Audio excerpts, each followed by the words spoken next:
Assalamu alaikum, everyone. Welcome back to the Research Cafe workshop. I'm just going to run over the housekeeping rules one more time. So again, if you have questions, please post them in the Q&A box at the bottom of your screen. And if it's for a specific speaker, please mention their name. And again, they'll try to respond throughout the day directly via text. And otherwise, it will be answered at the end of the day in a short Q&A session. And again, to receive your CMA certificate, please fill in the poll that will pop up at the end of today's session. You'll have some time to fill in the poll, and you can download your certificates next week from this link. And otherwise, you should receive an email when it's ready with the email you registered for the webinar. And again, if you'd like to revisit the workshop, there will be a recording for both days of the workshop on our YouTube channel, which is at Hamdan Foundation. And it's called in Arabic قناة تميز on YouTube. So that's it. We can start the session directly. We had some questions yesterday. A couple of them were related to yesterday's lecture. So I think Dr. Imad will cover them right now, and then he will start his lecture. So over to you, Dr. Imad. Okay, thank you, Dr. Sami.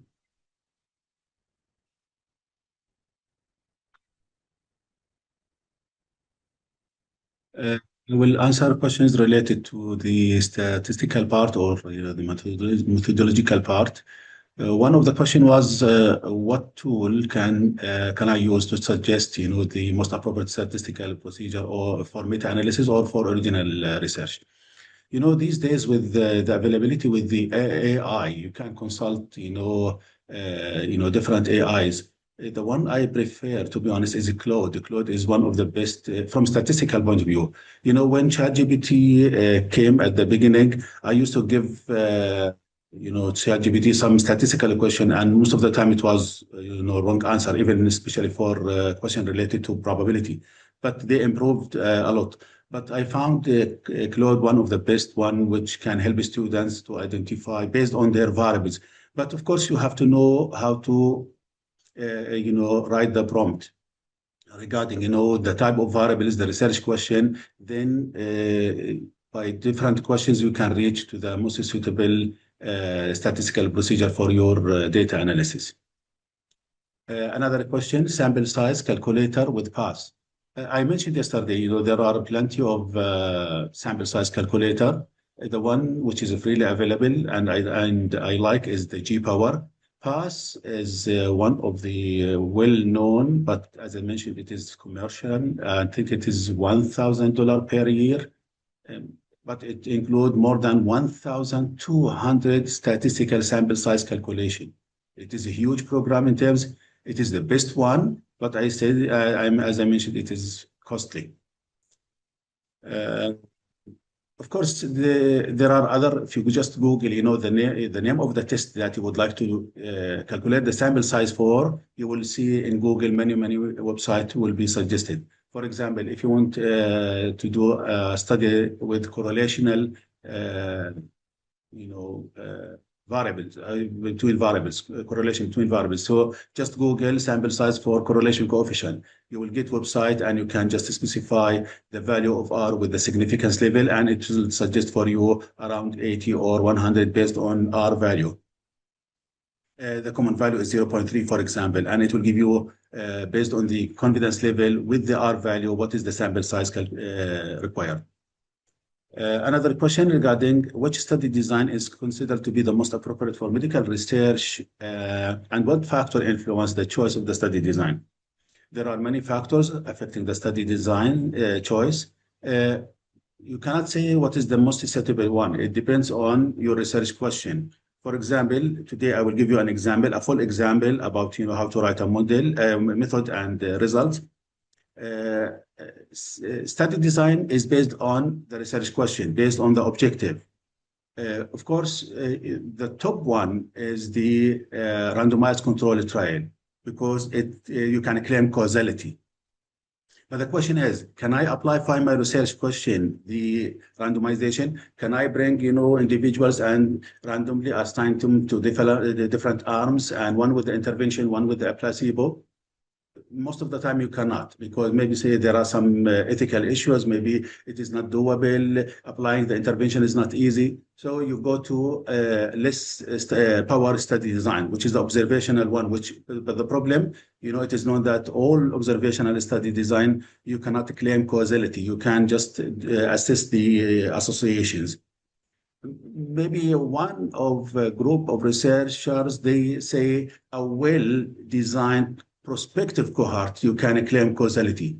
So this comes, as the second level, a prospective cohort study is the lower level than the randomized control trial. And of course, we have retrospective cohort, we have case control study, and we have cross-sectional studies. The problem with the cross-sectional studies is you don't know the time order between the exposure and the outcome. So again, it is a matter of only assessing the association rather than the causation. So these are some factors that can influence really the study design. I think no more questions related to statistics. They are related to other colleagues.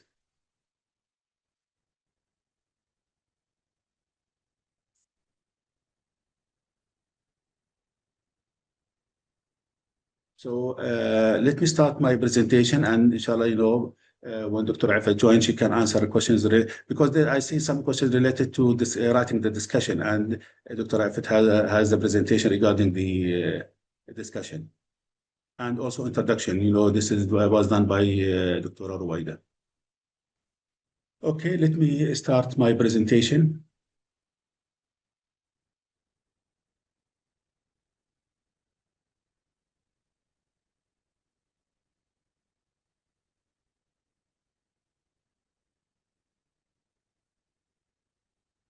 Do you see the presentation? Yes, we can see the presentation. Okay, thank you. So yesterday, the discussion was about the methods. And, there are main components in the method section. I can briefly describe them again. We said we start from the study design in the method. This is the example that I prepared. Inshallah, we will discuss after I finish the presentation. So I will show you how to write each paragraph, but quickly, briefly. The method start, of course, I just give an example, hypothetical example. Suppose that I'm doing this study, prevalence and determinants of diabetes among adults in the United Arab Emirates. I try to formulate an objective, an aim and objectives. Then I started, proposing. Actually, it is coming from a proposal rather than, a study which is already has been done. So, but of course, I'm writing it as a manuscript. So we start from the study design, setting, study population with inclusion-exclusion criteria, sampling strategy, sample size, the variables included, the data collection, is it questionnaire-based, is it chart review, and the statistical analysis. So I try to write the most commonly used terms in each one. And of course, then the ethical consideration. So these are the main parts that are commonly listed in any manuscript. Inshallah, as I said, I will go one by one. Also, once I finish, I will go how we can write the results. And this is the purpose to go. Because of that, also I suggested, some data analysis for this research question. So let me now start with the presentation regarding writing the result section. Then I will show you step by step how paragraph could be written in the manuscript. So writing the result section, presenting findings objectively, clearly, and comprehensively to support your research conclusions. Methods is the core of the manuscript. It is the base. And we said that you have to make it clear so that when you end up with your conclusion at the end of your research, it is coming from a solid base. So you know that the study was done in scientific manner and the conclusion could be relied on. Okay. We follow the question order. When we write the result or we generate the result, we start from the title of our research. And from the title, we have the aims and objectives, and we have the research questions. So the main components in the result section is the answer for these research questions. Either you go by analyzing or presenting the outcome variable and things related to the outcome variable, the primary outcome variable, then you move to the secondary outcome variable, or you follow one by one. You wrote objective 1 up to 5. So the result should be reflected based on your order. So objective number 1, as I will show you in my example about diabetes in UAE, I have 5 objectives, so the results should be in the same order as the research questions. We start by describing, who are our participants, who the data is belonging to who.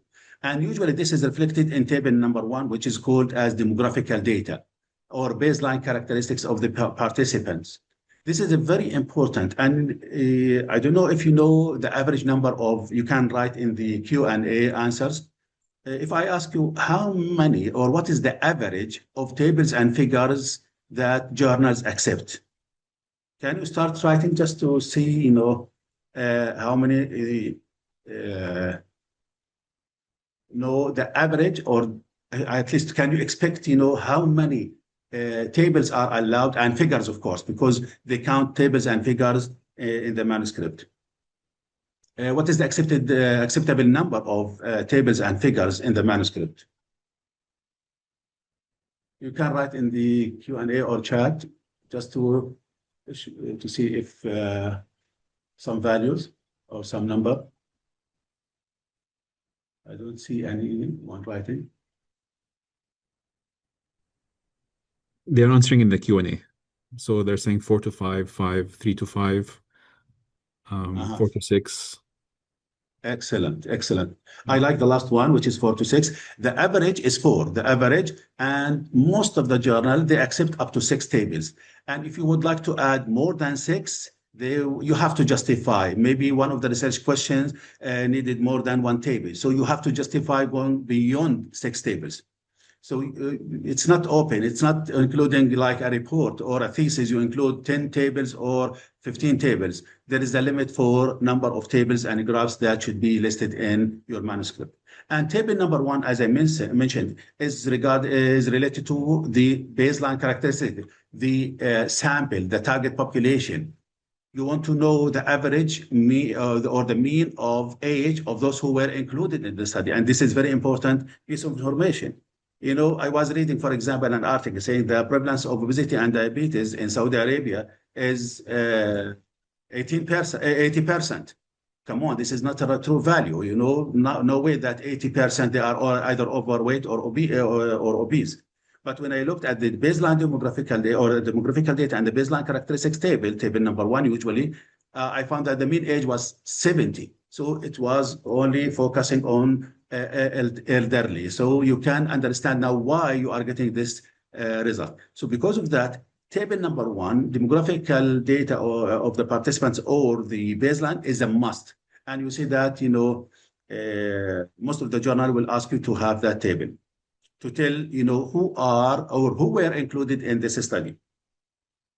Because of the limited number of tables, some researchers, they merge the first table and the second table together. And what I mean by second table is usually gives the bivariate analysis, like, diabetic, non-diabetic. I want to know that how many males, how many females in each group. So what they do, they write the first column, the total, then add other 2 columns related to diabetes or the outcome variable. So by this way, you try to minimize number of tables.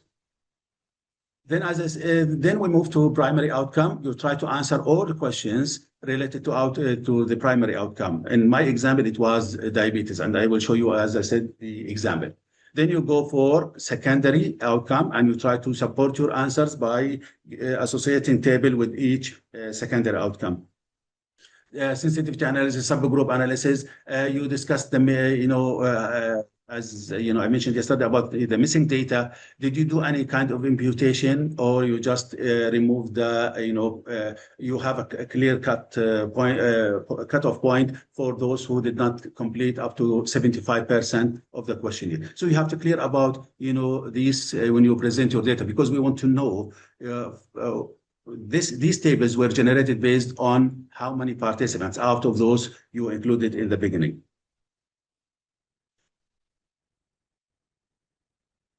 The purpose and fundamental rules. We start, primary purpose. What is the main purpose of the result section? What is the main purpose? The result section presents finding without interpretation or discussion. This is very important. In result section, we don't discuss the result. We just give description. It delivers objective evidence that either support or refutes your research hypothesis. Either it supports, so you reject the null hypothesis, and this will support your research that there is a difference between the two groups, for example, or there is association between the two variables, or it's just support the null hypothesis saying that no association. And we have to build, a culture among researchers that reporting non-significant results is very useful, because most of the researchers, because the research question is their research, they are the one who brought it. They try to show that it is, valid and it is significant. But even if it is not significant, this by itself, it is a result and should be presented. Fundamental rules, we start from report only what was found. That's it. You present, the statement it should be, in general, without any interpretation. As we mentioned, the interpretation comes in the discussion section. Include all relevant findings. Report negative, as I said, and non-significant result too. They are really good. They are viable to the reader. If you just present only the significance one and you do not present the non-significant one, so other people will report the experiment and to test it. Just bring to the literature that you tested this association and it was not significant. Avoid redundancy. Don't repeat table data in a full sentence, which means we have the text, we have the table, and we have the graph or the figures. Don't duplicate. Don't give a full description of the table and every entity in the table you put it in the text. No, this is not the way. You try to summarize the table in a paragraph that gives you the main conclusion from or the main description from that table. No raw data presented in the result section, because I told you before that we have limited number of tables, but most of the journals, they allow for supplementary tables. So whatever you would like to add, you can just put it in the supplementary. Those who are interested in reading more about your result, they can go and read the supplementary data. So this is a way to go out of the limited number of tables.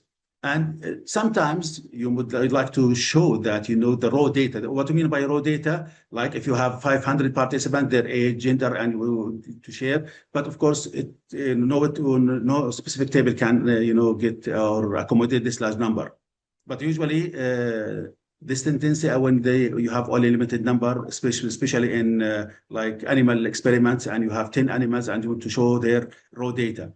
But there is a software named GraphPad Prism where you can deal with this type of presenting the raw data in a figure, especially the dot plot figure. Dot plot figure can really show, or stem and leaf actually, it shows the number of the values with their frequency. But the common one used for showing the raw data is known as dot plot, and you can see how the raw values are. How frequently they are in each group. And of course, we maintain objectivity. We don't, as I said, make some expressions that we support this, conclusion, even it is not significant. So the tone should be just describing, the result, not more than that. Result versus discussion. report what the data show. This is in the result. For example, students who studied more than 3 hours daily had significantly higher score than the exam. And you write the first mean, the second mean with the p-value. This is the simplest and common practice to write the result. And if you notice, no interpretation, no reasoning. I don't give why the score. This will be in the discussion. As we said, interpretation, no discussion. Interpretation only, no discussion. And discussion, now it is the room for you to explain why you get this high result, why this is significant, why not this significant, and you compare it with other studies. Example, the findings suggest that structured study timely enhanced academic performance, consistent with prior research. Warning, a sentence begin with the findings suggests. This one, don't write it in the result section. Use it in the discussion. It is not in the, because this expression telling you that you start explaining why we have this result. Scientific research is not performed to confirm a hypothesis rather than to test, because that we call it hypothesis testing. We have a claim. Through our practice, we generate a claim. For example, a doctor from his clinical practice or her clinical practice, prescribing medication for blood pressure and a new blood pressure compared to an existent one or an old one. And some patients start reporting headache because of this medication. So the clinician would like to test whether really there is a significant increase in reporting headache for the new drug compared to the existing drug. So by this, you would like to test, not to confirm that really it is harmful and increase the headache proportion among the new drug users. So you have, our aim is to be transparent in terms of, testing the hypothesis or our research, not to support our research. Now the organization. You will see also from my example after I finish the presentation how I organize the result section. We start from the participant flow. As I said, this is table number 1. Who were included in the study and how many of participants we are presenting their results. I don't know whether you are familiar with the term about, especially in randomized controlled trial or RCTs. We have 2 types of analysis of data, intention to treat and per protocol. In intention to treat, we include everyone, even for those who dropped from the analysis or from the study. But per protocol, we analyze only the data who completed the whole study, who have before and after the intervention data. So it depends, how you would like to analyze your data. Then you give the demographics, present the baseline characteristics of the study population, starting then by generating results and table related to the primary outcome, and then you move to the secondary outcome. The other way we look at the results, there are 3 levels of analysis, starting from the baseline characteristics, which is univariate. We call it univariate because you describe each variable by itself. Then we have the bivariate analysis. We call it unadjusted analysis, where you present the chi-square test, correlation, even simple linear regression, unadjusted logistic regression, which means simple logistic regression. We have the ANOVA, we have unpaired t-test, paired t-test. So all of these, you apply it in the bivariate or the second level of analysis. The third level is the multivariable analysis. Multivariable analysis, when we go for, including all relevant risk factors in one model, and we see how they, interact. And, sometimes in the unadjusted analysis, you have gender or sex is significantly associated with the primary outcome. But when we put it with other variables like age or smoking or whatever, its effect disappears. So this one, we call it adjusted analysis. And actually, your final conclusion should be built on the adjusted analysis, not the bivariate analysis.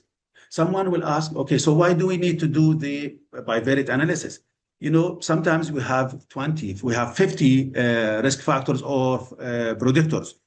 You cannot include all of them in the model because the sample size is not enough to include 30. And the thumb rule for regression to include each single predictor is 10 minimum, 20 preferable.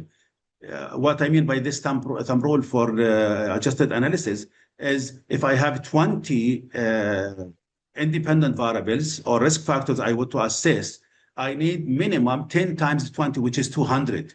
This is, maybe your sample does not accommodate. And actually, this is the minimum.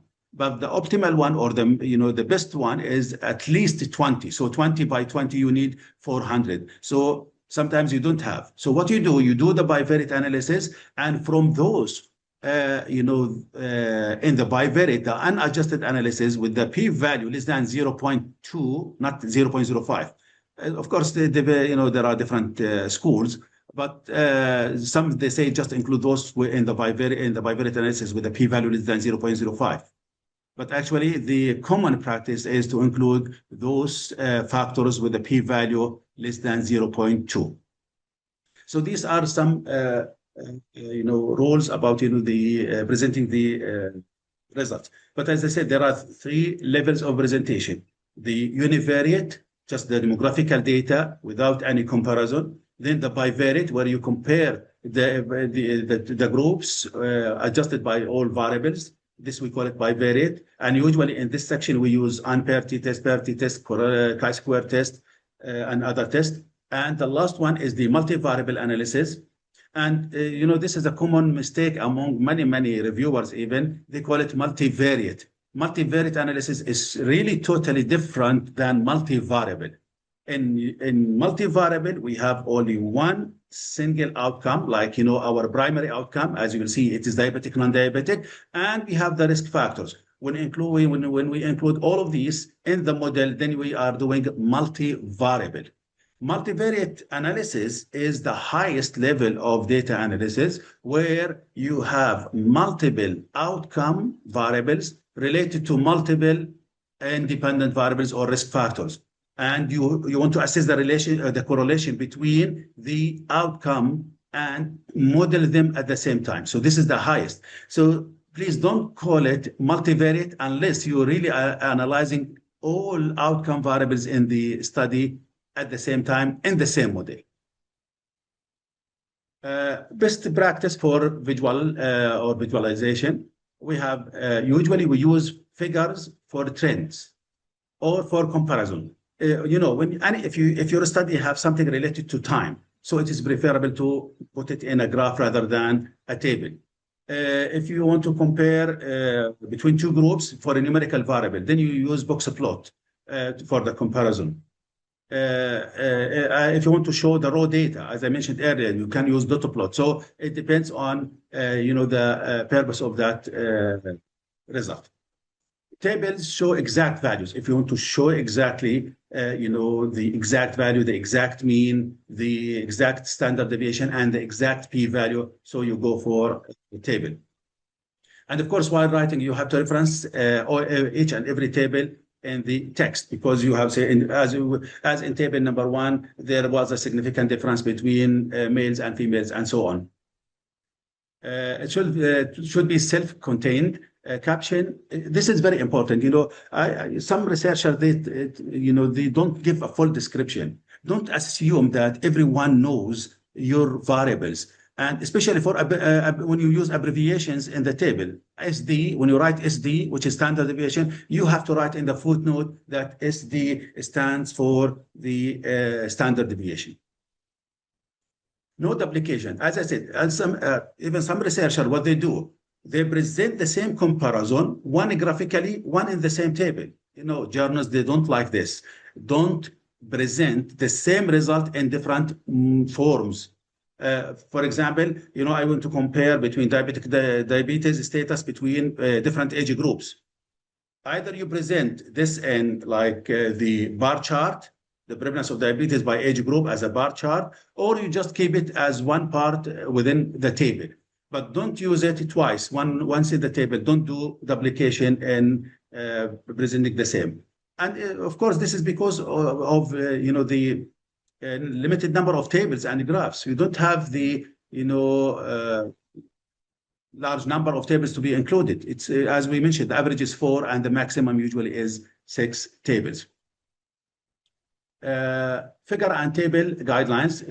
Of course, we have to be systematic in terms of the reader can easily follow the order of your results. So number sequentially, figure 1, figure 2, table 1, table 2, caption go above tables. This is common practice. You know, for the caption, for tables, they are above the table, and for the figure, they are usually below the figure. The caption should include at least, brief title, explanation of the data, abbreviation, statistical tools used, and sample size. And also, this is a very important. I will show you when you present the table, diabetic, non-diabetic, or male, female, or if you go for case control study, when you have cases and control, always write in between brackets at the top of the table the number of cases and the number. Just keep reminding the reader, how many cases and how many controls you have in your study. When you start writing, introduce as shown in figure 1. Highlight the most significant finding as was in table 1. Don't, as I said, describe every value in the table in the text. No, this is not acceptable. Results are shown in figure 2, which demonstrate. That's it. As I said, we just describe, and this is not a way of interpretation. We don't interpret. This interpretation will come, as I mentioned earlier in the discussion. Most of the readers prefer to look at figures and the graphs rather than reading the whole page. As we all know that, they say one figure is equivalent to 1,000 words. So, of course, if you have the ability to increase the number of figures and making the figures and tables self-explanatory, this will be the best practice. When you have a graph, you have clearly to show what is the x-axis, the title of the x-axis, the title of the y-axis. The footnote of giving all abbreviation in the graph. Make it self-explanatory. Don't go, make the reader go here and here just looking for about, what this variable, this figure describes.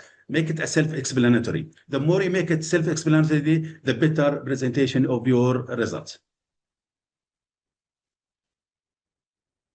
Now we go to statistical reporting. What should I report when I write the result? One of the things that it is a must is the name of the test. I want to know when you did this comparison or this association, which test you used. Like, as we did for the describe the method, we said the best method is, making other people replicate what you have done. They can replicate without coming back to you. So the same for result. If you make it clearly that which test was used for which research question, this will make it easier for any reader to follow your article. So you have to give the name of the exact test, either it is t-test or ANOVA, chi-square test. And if the data was not normally distributed, you mentioned that you assess the normality. And instead of t-test, you used Mann-Whitney. And instead of ANOVA, you used Kruskal-Wallis and all other non-parametric tests when the normality is not satisfied. Also, unfortunately, let me say, unfortunately, this disappeared. I don't know what was the reason. Maybe because, early time, the journal, all journals were printing their, volumes, and they care about, number of pages, I don't know, and they try to fit the table within the same page. And many people, they don't report the test statistic, the t value, the f value, the chi value. Believe it or not, for me as a statistician, I believe that the chi value, the t value, or statistical test, we call it statistical test statistic value, is more important than the p value. Why? Again, believe it or not, when the t value or f value, chi value is more than 4, I will not say more than 10 or 15, more than 4, the p value becoming less than 0.05. And we report that the p value is less than 0.05. But how come you are putting two different tests in the same conclusion, while one of them, the t value is 4, the other one is 40, and the p value at the end is reported at the same? This is not, from my point of view, is not acceptable. I should, quantify the magnitude, because we know that the p value is affected by the sample size. But when I look at the test statistic about two different statistical, two comparisons or two studies, one has a test statistic 4 reporting a p-value less than 0.05. The other one, a test statistic is 40 with a p-value less than 0.05. Believe me, I will believe the second one. So this is very important, reporting the t-value. Also, some they include the degree of freedom. T and F and chi, except Z, it does not have a degree of freedom. It is also beneficial to know the degree of freedom of the test. Reporting exact p-value. This is also a common practice, which, really we lose a lot of information because of this one, especially for meta-analysis. In meta-analysis, when you report only a p-value less than 0.05, I cannot retrieve some values I need to feed the program to generate the pooled prevalence in meta-analysis. So be specific. If you have an exact p-value, put it. Unless it is less than 0.0001. If it is less than 1 per 1,000, then it's okay to write it, less than 0.001. Because you don't write 6 or 8 digits, like 0.8 zeros, then you write the p-value. But don't write, up to 3 digits or 3 decimals. If you have the actual value, put it as is. And of course, also for us as statisticians, the confidence interval is more informative than the p-value, because we know the deficiencies in the p-value, especially the sample size. I can, I hope that I can offer you one of my, workshops about, the sample size and how it is really affecting our conclusion in the medical practice by changing the sample size. Inshallah, I will try to see how we can offer this sample size calculation workshop. Effect size, effect size, the clinical significance. We call it Cohen-D, we call it Co-eta square. We have the in case control, the odds ratio, the relative risk, the R value and the correlation. These are really giving the magnitude of the association, not the significance. So presenting the significance, is not enough. You have to show the magnitude of the difference. Cohen-D, when you apply or compare two means, the Cohen-D will give you the magnitude. And we know that if it is 0.2, this is, like a small magnitude of the difference. Then 0.5 is a moderate. Then when it is more than 0.8, you have, large magnitude of the clinical difference. So we have to make a balance between statistically significant and clinically significant. Effect size, I advise everyone doing research to read about this important, term, which is the effect size. Starting from descriptive statistics, the way we describe continuous data different than categorical data. For numerical data, we say data was presented on age, or scores were presented at mean standard deviation. Of course, if the data is normally distributed, while we use the median with interquartile range when the data is not normally distributed, which is not normally distributed. For categorical data, we present the frequency and percentages, the absolute number with the percent. Also, when we have the numerical data, we can show the minimum and the maximum of age score and the primary outcome variable. Proper reporting format, for example, correct format, you can say a pair-T test revealed a significant difference between pre and post-intervention score. And we are writing T, which is the name of the test. We are writing the 32, which is the degree of freedom. And we are writing the p-value. And we are writing the p-value as exact value. Of course, we are also including the confidence interval and the Cohen-D, which is the effect size. This is for me, it is very informative. I now know exactly what was the result. Don't say the result was significant p-value less than 0.5. Believe me, you missed a lot of information.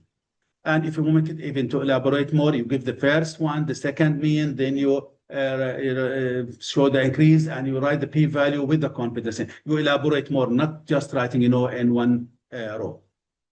P-value best practice. As we said, report actual values. P-value 0.0332. And for me, I prefer always the p-value to be in 3 decimal places. I prefer always. This is the only place why I recommend high number of decimal places. In percentages, no need to write 92.1 or 92.12 or with 2 decimal places. Maximum 1 decimal place for percentages, and even without decimal places is better for percentages. for example, I'm getting the average of Likert scale from 1 to 5, and I'm writing the mean is 3.12785 with 6 decimal places. Come on, 3 point with 6, decimal places. What I will benefit from this large number of decimals? Just 3.1 maximum will be enough just to tell me the average. Be consistent. If you used, 1 decimal place for in your manuscript, keep it as 1 decimal. If you use more than, use 2. But for the p-value, as I said, I prefer the 3 decimal places. When it is below, the extremely small p-value, you can replace it by p-value less than 0.01. I like this practice when it is extremely small. And even when it is not significant, don't say it is more than, and some research they write NS, not significant. What will be the harm to give me the exact value? As I said, in meta-analysis, I need the exact p-value. I need to retrieve, the t-value. If you are not representing the t-value, I can extract, the mean and standard deviation from these extra information. You think that it is extra information, but actually it is, important for me. And of course, we have to report the software name that you use for your result. As I said, this is extremely important for those who would like to know how did you get, from which software you get this graph. Or, the table, the way you presented the table, was it really made from the, software, or usually, to be honest, mostly I'm using SPSS and Stata. When I take the output from SPSS, I always take it to Excel and do the modification just to make it as I want in the manuscript. Common mistakes. Number 1, I kept repeating this one many times, interpreting the result, including discussion, interpretation, or implication. This is not the place for these, interpretation. The place in the discussion part. So the significant increase suggests that the intervention was, no. Just we say the intervention group showed a significant increase, and we write the p-value. And of course, as but I make it limited, with the t-value and the confidence interval or other relevant information to be added. Illogical order, a problem presenting a result and chronological rather than importance by research. As I said, either you go research question by research question, as you listed them in your objective with the research questions. For each research question, this is the table reflecting the answer for that research question.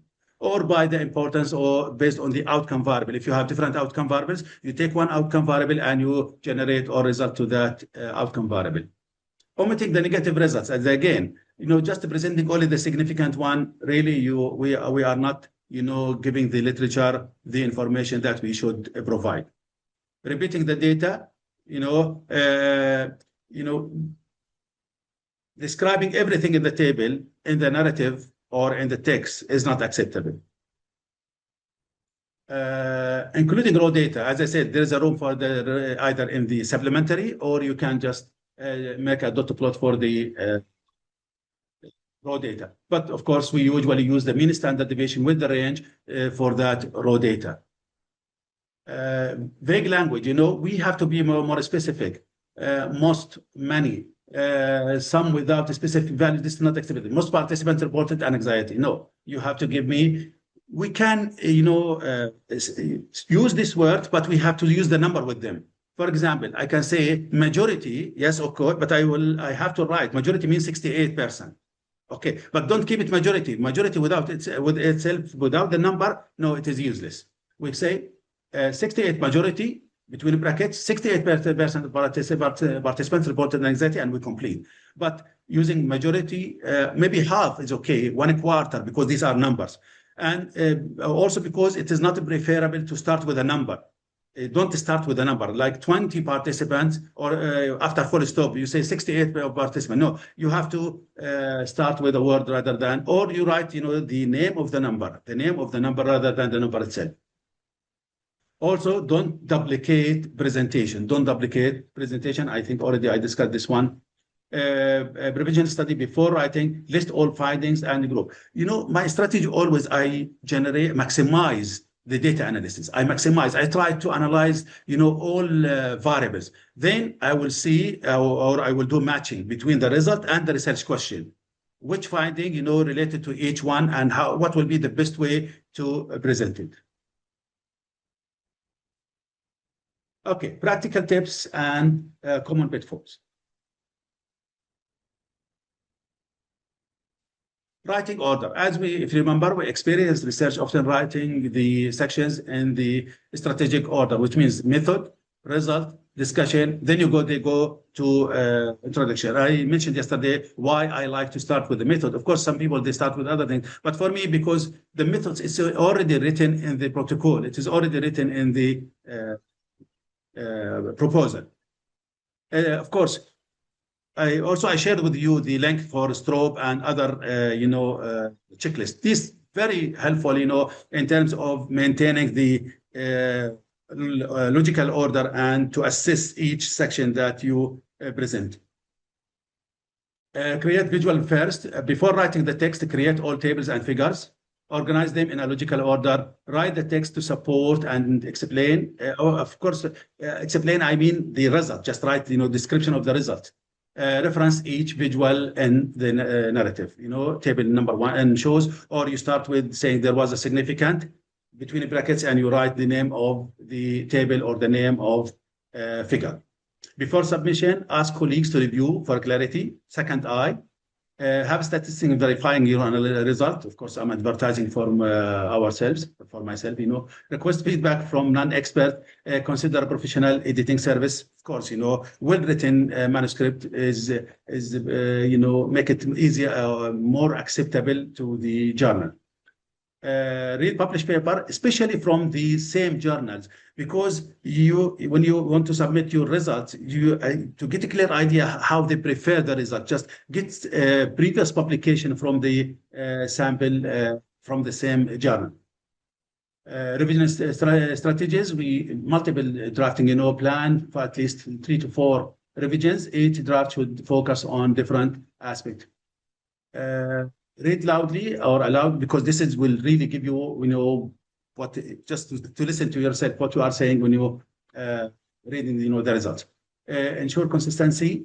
Set your manuscript aside for 3 to 5 days, because, once you finish the analysis, once you finish the result, keep some time, maybe 5 days or 1 week, then read it again, because it become like, fresh, eyes to read. And so sometimes, for myself, I say, how did I write this? Why I wrote this one? So it is very beneficial.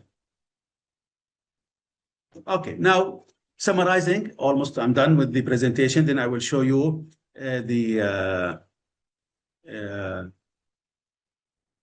example that I prepared for you to show you how I wrote each and every section. Method checklist and result checklist. Things that should be, there in the manuscript. Study design, stated clearly. You have to give a name. What was the study design? Is it cross-sectional? Is it correlation? Maybe this one is affected by the field also, because, in epidemiological study, there's nothing called correlational research. But in medical education, they use correlational study design. So it depends on, the discipline that you are writing. But most of the time, study design is related to epidemiological study design. And we know the most commonly used study design. The sampling method, describe with justification why you selected this study design, sampling strategy. And we have probability, non-probability. Under probability, we have convenient, we have quota, we have purposive. Under probability sampling, we have simple random sample, we have stratified random sample, we have cluster random sample. So you have to be specific. Sample size calculation. Believe it or not, because we have a weekly journal club where our PhD student, they presented article. And for every semester, we have around 14 articles to discuss. And when I look at the sample size in these articles, believe me, not more than 2 out of 10, they write proper sample size calculation. Unfortunately, they are published. I'm not talking about the proposed proposal or protocol. I'm talking about published articles. when it comes to the sample size calculation, either they don't mention at all, and even when they mention it, they are mentioning it wrongly. So from my estimation, that 2 out of 10 really they are presenting the sample size correctly, because sample size calculation actually or originally based on the objectives on the research question. Each research question will have variables and will have a test, and based on that test we calculate the sample size. Inclusion exclusion criteria for study population, ethical approval, equipment or any material, procedure, how did you perform your experiment, outcome measurements, what is the main outcome variable in your study, which test did you use, software, which software did you use for analysis, and of course you give more details that as the aim or the meter for to judge about your method is replication. Can we replicate the method without coming back to you? Just ask yourself this one. If someone would like to do the same study, can they replicate the study without, with all details are available in what you have presented? And of course, we said in the protocol, we write the future tense, while in the manuscript, we use the past tense. For the result checklist, we start with the participants, table number 1, we call it demographical data, to tell the, how many were recruited. And of course, especially for a questionnaire-based study, you have to mention the response rate. How many you contacted to fill the questionnaire, how many participated, and you calculate the response rate. Of course, these data, especially for those who are using the social media, maybe response rate is not available. But if you do, like, for example, paper-based, or you use the tablet and you can count how many you give the tablet or the paper, so you can present the response rate of your questionnaire. Demographics, you give, the description of demographical data of your participants. What is your primary outcome, secondary outcome, negative results, exact p-value, not just less than 0.5, confidence interval and effect size, minimal decimal places. I mean, as I said, if you can just, if it is acceptable to present 0 decimal place, do it. But go for 1 maximum decimal place and don't compute unless the variable itself is, in general, is represented up to 2, 3 decimal places. Don't start a sentence with a number, 25 were females. This is not acceptable. Just, you can say 1/4, just, it's not brief, because, you have citation, you have numbers, you have tables with numbers. So I don't know whether this number is reflecting, part of the result, or you are referring to something else. Figures and tables should be, as I mentioned, the caption, the footnote, everything related to the title of the table should be clearly presented. No redundancy between the text and visualize, or even the tables. No interpretation. Interpretation is in the discussion. Logical, organization, either by question or by outcome or by importance. It should be consistent with the method section procedure. When I put, the method section and the result section, they should match. And with the objective, I have objectives related to research question, and I have the method, and I have the result. All of these should match with each other. Finally, quality assurance. Before submission, verify that every item on both checklist is complete, although, going to the through the review, use this checklist, and of course you can use strobe or any other checklist, just again to make it clear and minimize the chance of disk rejection of your manuscript. The more you match between your method and result with the available checklist, the more tendency that your article will be accepted, because the reviewers are familiar with this checklist. They are familiar, with these available tools to assess, so they use the same and to check the quality. And of course, these days also with the AI, we don't know whether the reviewer will use the AI for evaluation. And sometimes, believe me, the AI can give you misleading or not a proper, correct evaluation. So method should be excellent. Result should be with integrity and continuous improvement. This is how we keep improving the method and the result. Now, let me show you the, I don't know how much time you can give me. I know we start with the questions, but I would like just to show you an example. Of course, I can share this example with you later. I have the title.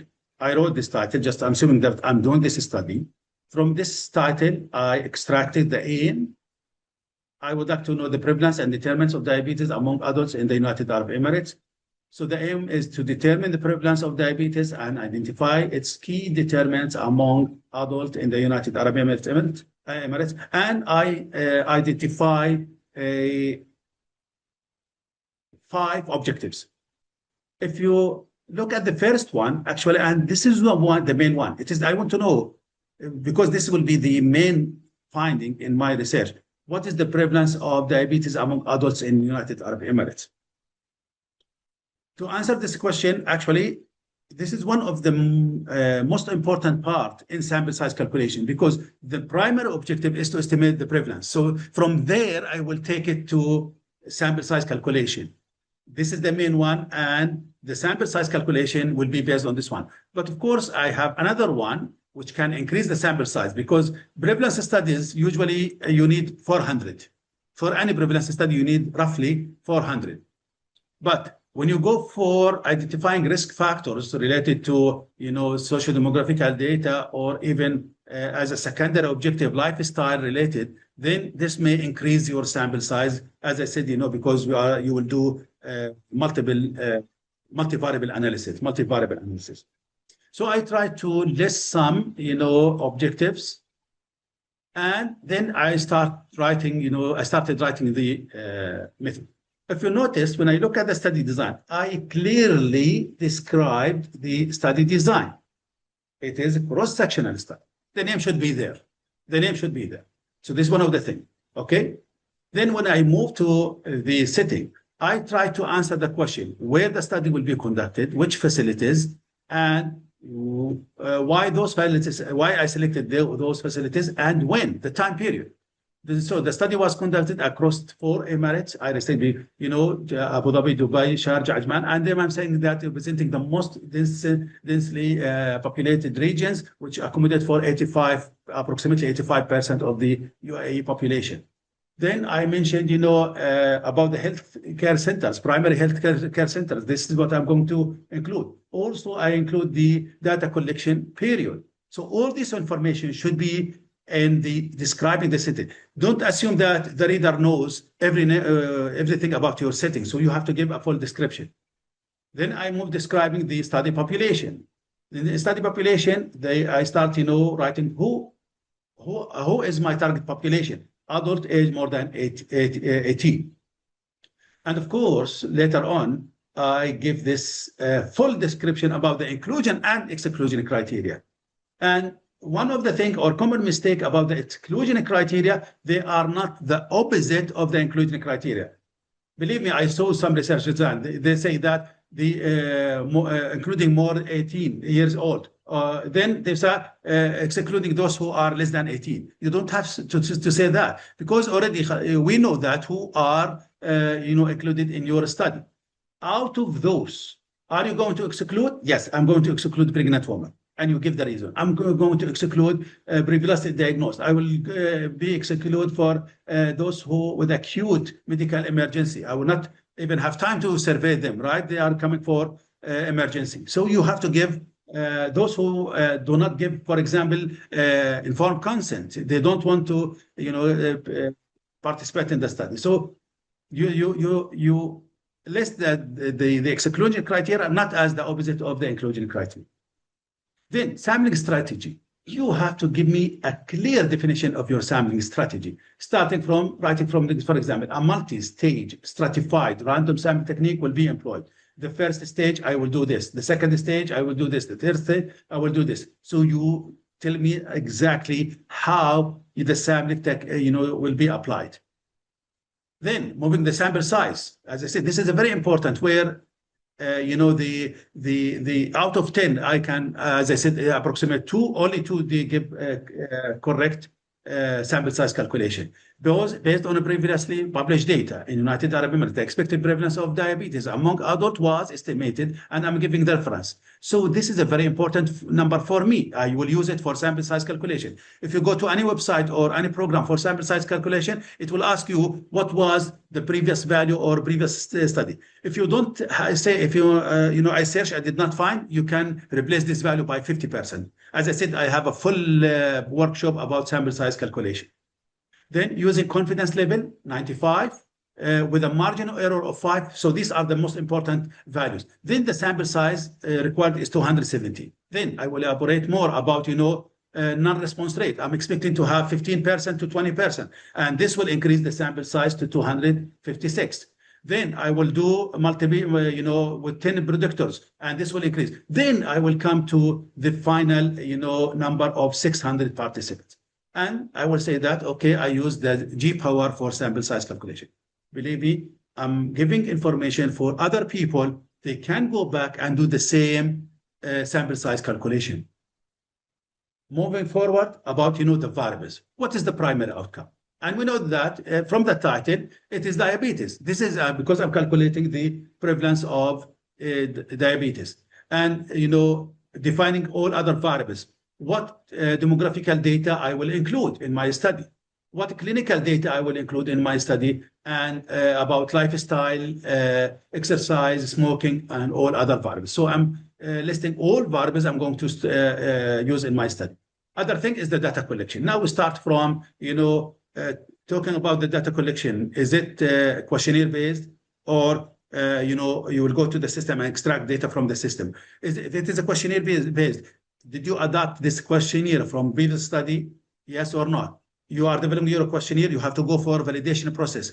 If not, and you are adapting, was this instrument validated or not? So I'm saying that, I'm using this one from a validated previous, that from WHO, which was validated, so I know I'm giving you the full information. Then I will give you the questionnaire. It consists of socio-demographical data, lifestyle behavior, and all information and sections in the questionnaire. Also, just to, if it is translated, back translated, it's not available in Arabic, I will do a pilot test and calculate something we call it Cronbach alpha. Sorry. Other thing is the statistical analysis plan. If you go, if I read this one, you will find that I mentioned the name of the program. I give the presentation for the numerical data. I give the presentation for categorical data. Then the bivariate analysis. And, the adjusted analysis or multivariable analysis.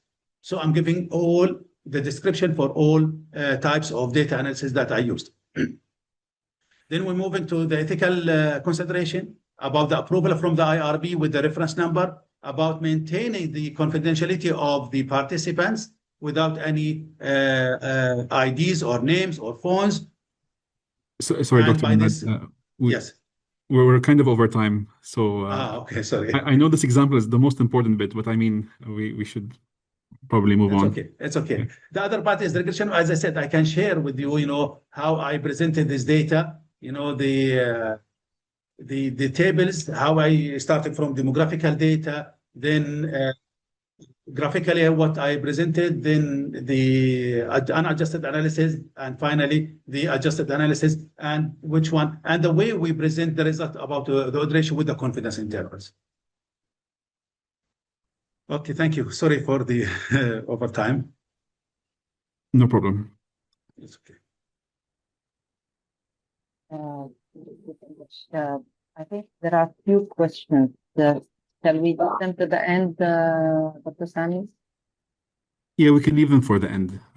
I think so. Dr. We will Afan, give some yeah. time to Dr. Imad to rest. Yes. Yes. I will move on to the discussion part, and I think that Dr. Imad has given you all a very good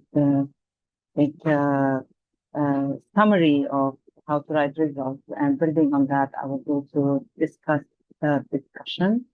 Allow me to share my screen. Can you hear me well? Yes, Dr. Fel, but if you could hold the mic again. Yes, again. Sorry. Yeah. Thank you. So I will go ahead with the discussion part. So with my session, I was supposed to do the discussion, and then we will and the conclusion, and then the final parts of the manuscript. I'll do that in one shot, and then give a break, maybe around 10:40, 10:45, and then we can come back at 11 with Dr. Boyd and Dr. Azhar. Is that fine with everyone? I think it's good to go ahead with everything together, and then we take a break. Sounds good, yeah. Yep, great. So writing the discussion, I will be discussing today the discussion section, limitation, conclusion, recommendations, and if any special requests sometimes from journals. And then the final parts of the manuscripts, which usually comes at the end after the conclusion, where you write the authorship, the funding, the declarations, the conflict of interest, and AIU statements. And these are very important. Now, before I go ahead with all of this, I want to remind everyone that before you submit or before even writing all of these, you have to go to the journal that you have selected, read the author's information, and find out what are the required, requirement of that journal. Because when you write the discussion, some journals might tell you that you have to have a special, words counts. So you cannot just go pages and pages with discussion. You have to be concise. You have to be direct to the point. Again, with the conclusion, even with these declarations and all of this are usually based on what the journal wants.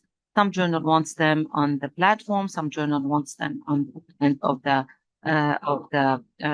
manuscript. Some of them, they want them on your title page, especially if they're going for anonymous, review. So it is very important for everyone to please, before you submit, read the author's information and make sure to, if you want really no rejection to your papers, or if you don't want your paper to go back and back to the editor, from the editor to you to ask you to correct a few things, read and try to go by their requirements.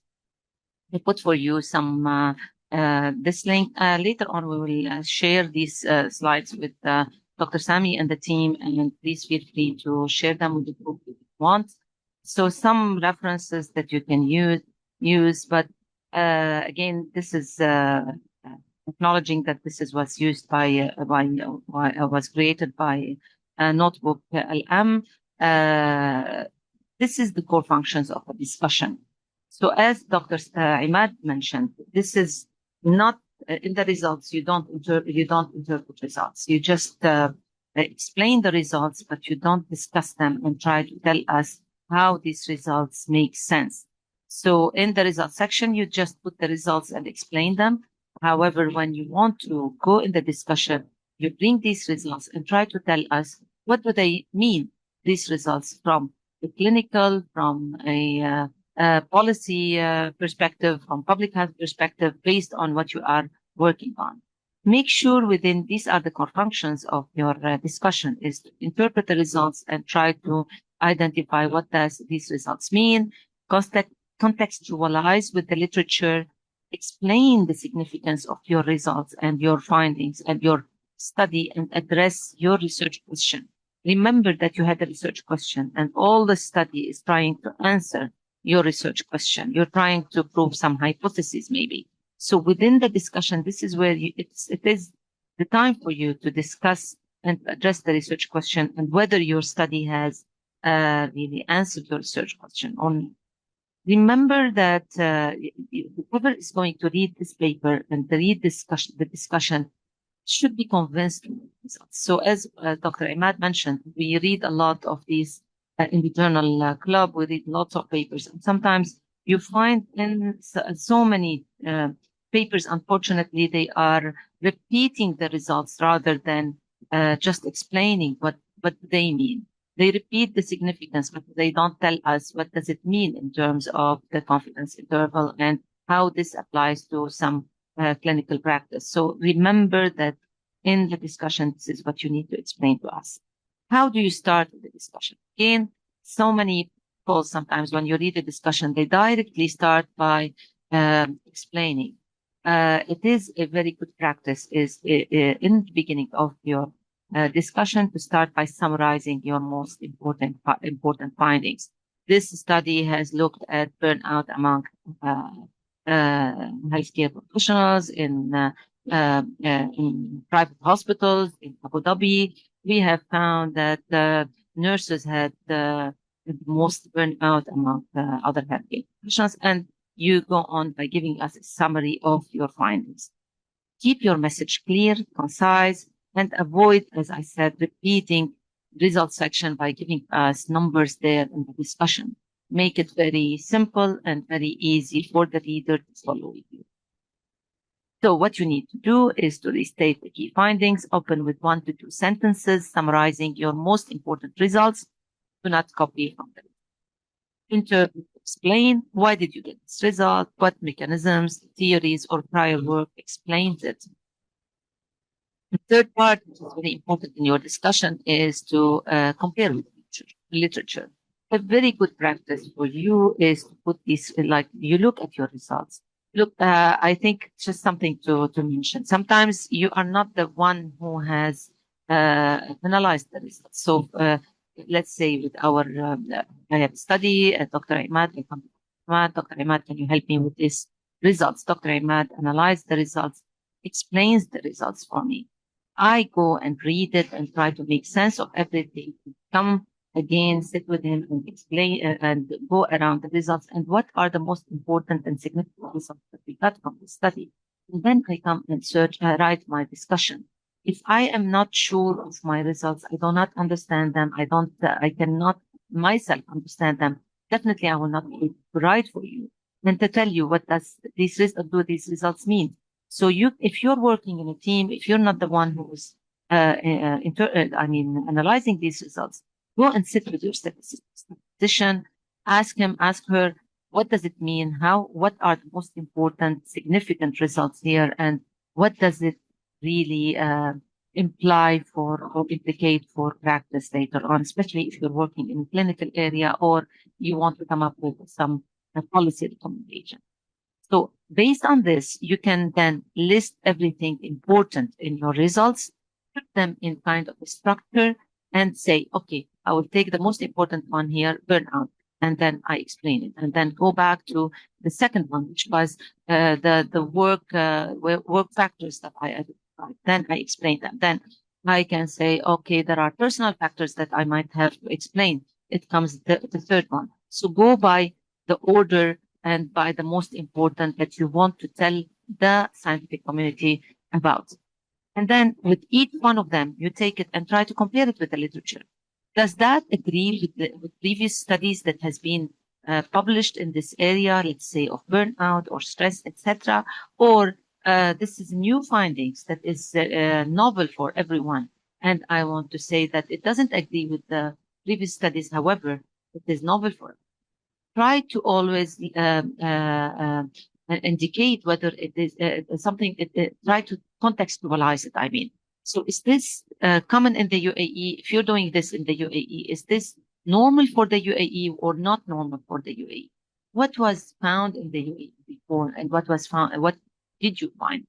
So you try to explain and to compare your finding with international literature, and then you try to contextualize it to your own context and to your own maybe geographical area, or even is it a private hospital, public hospital? Are we talking about nurses, doctors, culture? Is it UAE culture? Is it international, like a multicultural, community? So try to always come up with these explanation based on these factors.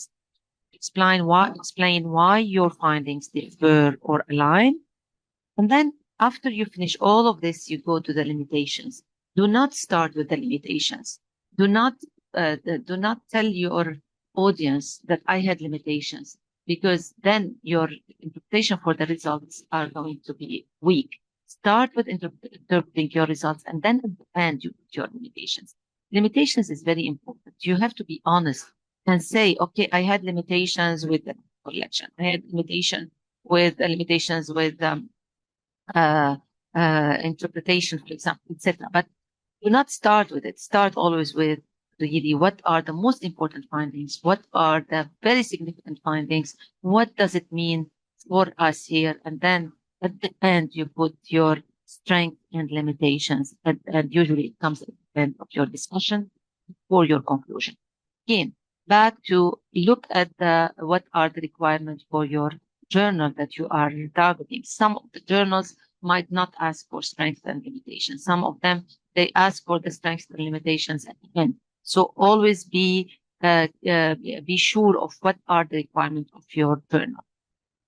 As I said, you have to be honest about what your study cannot confirm and what would be the reviewer's respect transparency. Dr. Imad mentioned that leave sometimes your paper, come back after a few days and read it again with a different eye. Give it to a colleague to read it, as the colleague can be a reviewer for you. Sometimes when you are very much, indulged within your data and with your paper, you start forgetting things and you start looking at things only from your perspective without looking at what does it mean really, these results for the policy implications. So when someone else is going to read it, they might look at it from a different perspective, and they can point out to you where are the weaknesses and where are the strengths. Even yourself, when you leave it for a few days and you come back, and as Dr. Imad was saying, oh, how did I write this? I should have written this in a different way. Reread your results, reinterpret what these results mean. As I said, sit with your team and make sure you understand your results well. Then at the end, after your strong discussion that you have written, comes the future directions, or what we call sometimes conclusion. Again, some journals might call it the future direction. Some journals might ask you for a conclusion and recommendation. Go back to what the journal was. So these are very important things. Compare, explain, and use recent and relevant references. Don't bring us a reference from 1980 where the practice has changed. You're talking about, for example, screening and the type of radiological tests has been done. And you can see that with time, the screening, methodology changed. Don't bring me a reference that is not relevant to your findings today. Look for recent references. Look for references from mainly published peer-reviewed papers, and you can use some literature. For example, if it's reports, if it's policies that you can, for example, from WHO, from UNICEF, etc., to refer to what is the best practice according to these and what is happening with my findings here. Okay, so remember to ask yourself, what do I want to tell the reader? What should the reader take away from my paper? This is how I summarize my findings.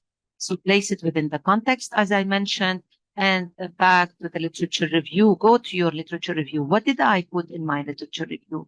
So it is very important that you connect between your literature review and your discussion. So in the literature review, you mentioned the policies that are, for example, from the Ministry of Health here and prevention in the UAE.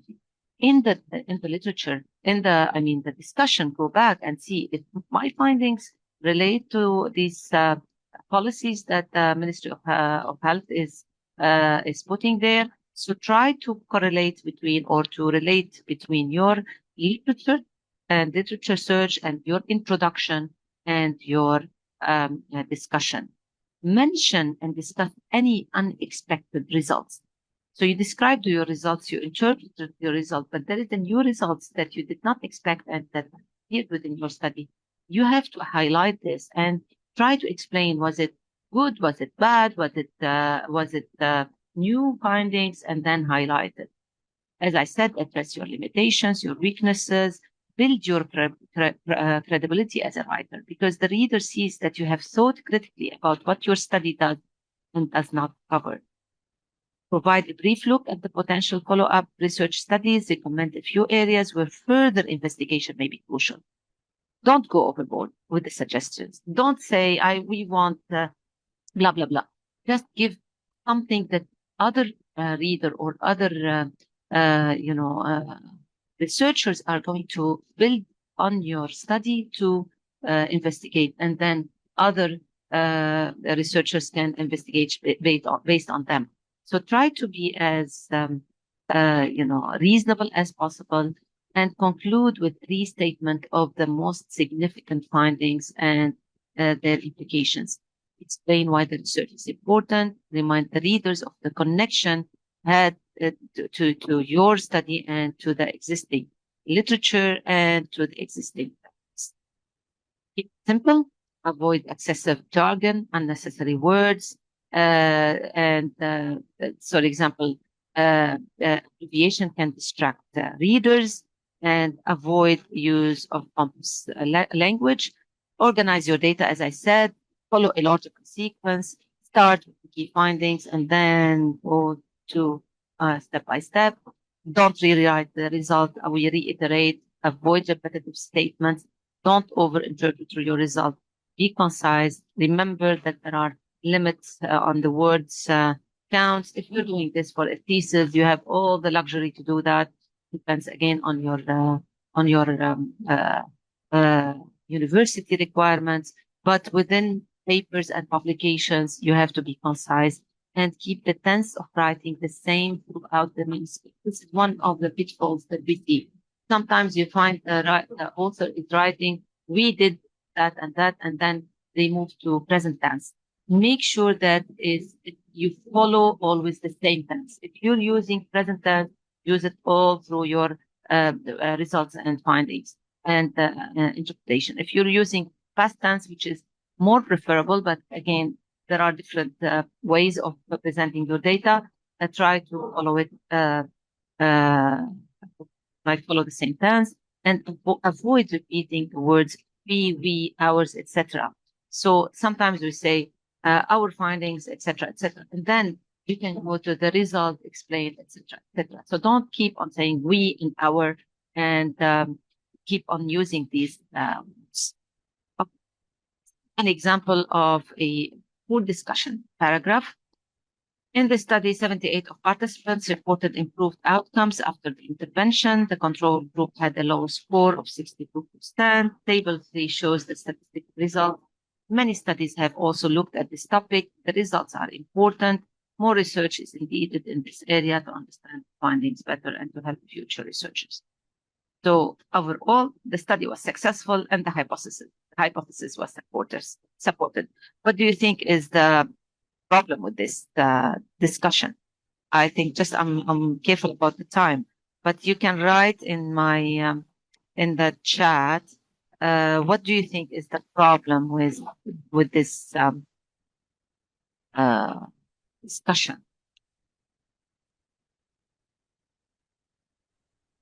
If you wish to reply, you can do it in the Q&A Yes, because the chat please. the chat is disabled. Yeah, our chat is disabled. So anyway, I can put for you what is the most. Just it's for the sake of time. I'm so sorry. I have to go the examples quickly.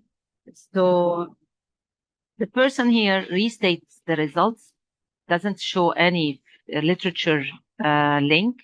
So the person says the results are important. Many studies have also looked at this topic, but we don't know which studies and we don't know why the results are important. And there is no explanation, no mechanism. I think more research is needed. Every reviewer flag this, be specific about what and why. if we take another a good example, and there are lots of examples, and if I have time, I will show you one paper that is published in a very reputable journal. We'll see how it is. So the present study found that structured foundation-based training significantly improved nursing students' clinical decisions, making scores of state significance consistent with findings by Sheikh and Lee, who reported similar gains in undergraduate cohort. However, our effect size D was notably large than observed by Jones et al. And the person states what was the common D for Jones et al., possibly attributable to our extended 12-week program compared to their 6-week module. This suggests, of course, that duration of here explaining that duration of exposure may be a key moderator of simulation effectiveness. The hypothesis warranting further exploration and control of longitudinal studies. So what the person did here, tried to state the result, linked it to prior work, explain the difference, and opens a new discussion as an interpretation, no description. So this is within the discussion. As I said, at the end of the discussion, you can write your limitations, strengths, and weaknesses based on your journal, a requirement. So with the strengths, you can put what are the strengths of your study. The large representative sample, maybe the methodology, the tool that you have used was validated, and always start with your strength before your limitation or weaknesses. Don't start with the limitations. Keep always the reader thinking about your work positively. So start with your strengths. Longitudinal follow-up, multivariate analysis was used. We pre-registered the protocol. Systematic review, it is registered on Prospero, etc. And our findings was, used blinded outcome assessors. Then you move to your limitations, where you can say, well, this was a single center study. I cannot generalize it to all UAE. I've done this on UAE, while if I want to generalize my data to the whole UAE, I have to repeat the same study in different centers around UAE.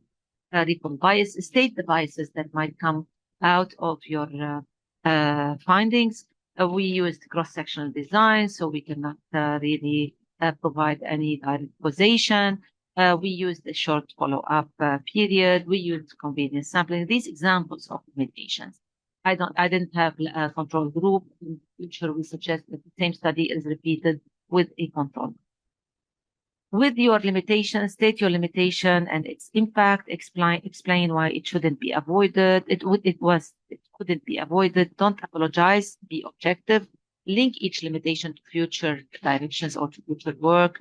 Balance. Don't oversell or undersell yourself. This is something that I want to really put a big line under that. So don't tell me that you were the perfect researcher. No one did what you have done before, and don't tell me that I had lots of weaknesses.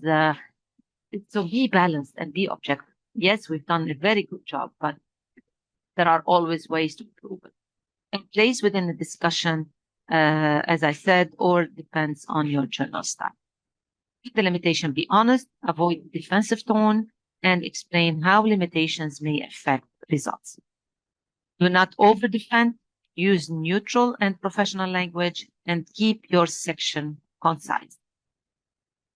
Again, a good example and bad example. Let me go to the good example, bad example. This study has some limitations. The sample size was small. The study was done in one hospital. There may be some bias in the results. Future studies should be done to address these issues. So what is the issue here? It's very vague. No impact stated and no solutions were suggested. A key limitation, a good limitation paragraph would be, a key limitation of the study is that it is cross-sectional design, which precludes causal inference between physical activity levels and depressive symptoms. While our large sample enhances statistical power, the reliance on self-reported activity data may introduce recall bias. Future longitudinal cohort studies with actigraphy-based measurements are recommended to establish temporal relationships. What did we do here? We stated the limitation, explained the impact, and suggested solution. Sorry, it's not clear here. So be careful again to look at your journal and what the journal is requiring regarding your limitation. Back to notebook LM. These are tips on the writing strategy. Remember, within discussion, you are using the courtroom argument approach. You're using positive language for limitations. You're using conditional sentences for generalization. And you're trying to match source type to generality and be concise with your word count, especially based on your journal requirement.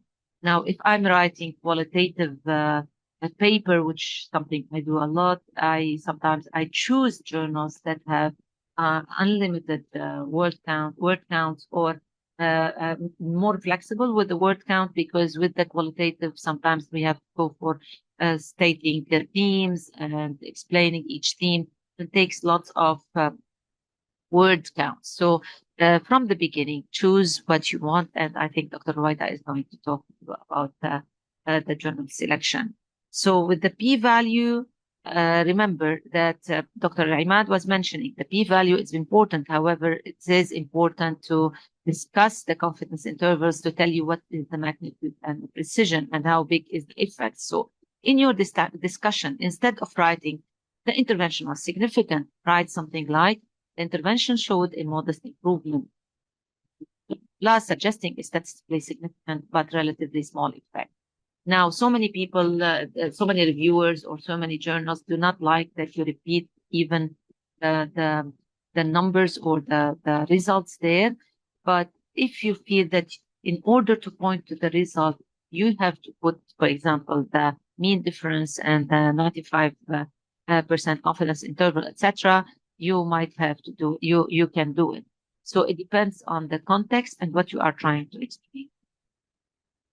No, please, if you have any questions regarding to what I have been mentioning, please put them in there in the Q&A, and we will discuss them at the end of this session this morning. I want to move to the conclusion, which is a very important part of your manuscript. And again, you find a lot of researchers, especially those who don't have lots of experience, not related their conclusion, which leads to rejection sometimes, because they come up with a conclusion that is not related to the research, because they had in mind, their own belief about this research, and they put the conclusion that is not really matching with their result and with their research question. So we talk about reflectivity and try to reduce our bias as researchers. I am someone who works in public health, and I think about prevention, and I want everything policies about prevention. But my study is not discussing policy. So there is no room for me to put that in the conclusion. However, I can put the future information. So with your conclusion, if you summarize really the main message, go back to your research question, to your objective. What did you want to achieve? Was it achieved? Mention it in the conclusion. Do not repeat the discussion. Please do not repeat the result of the discussion. Keep your conclusion clear and short. A strong conclusion must include summary of your findings, no new data, and usually it's in one sentence. An answer to your research question. What is the significance and the contribution to the field? What is the practical or clinical implication? And we've mentioned, I wouldn't put even the limitations and recommendation for future research.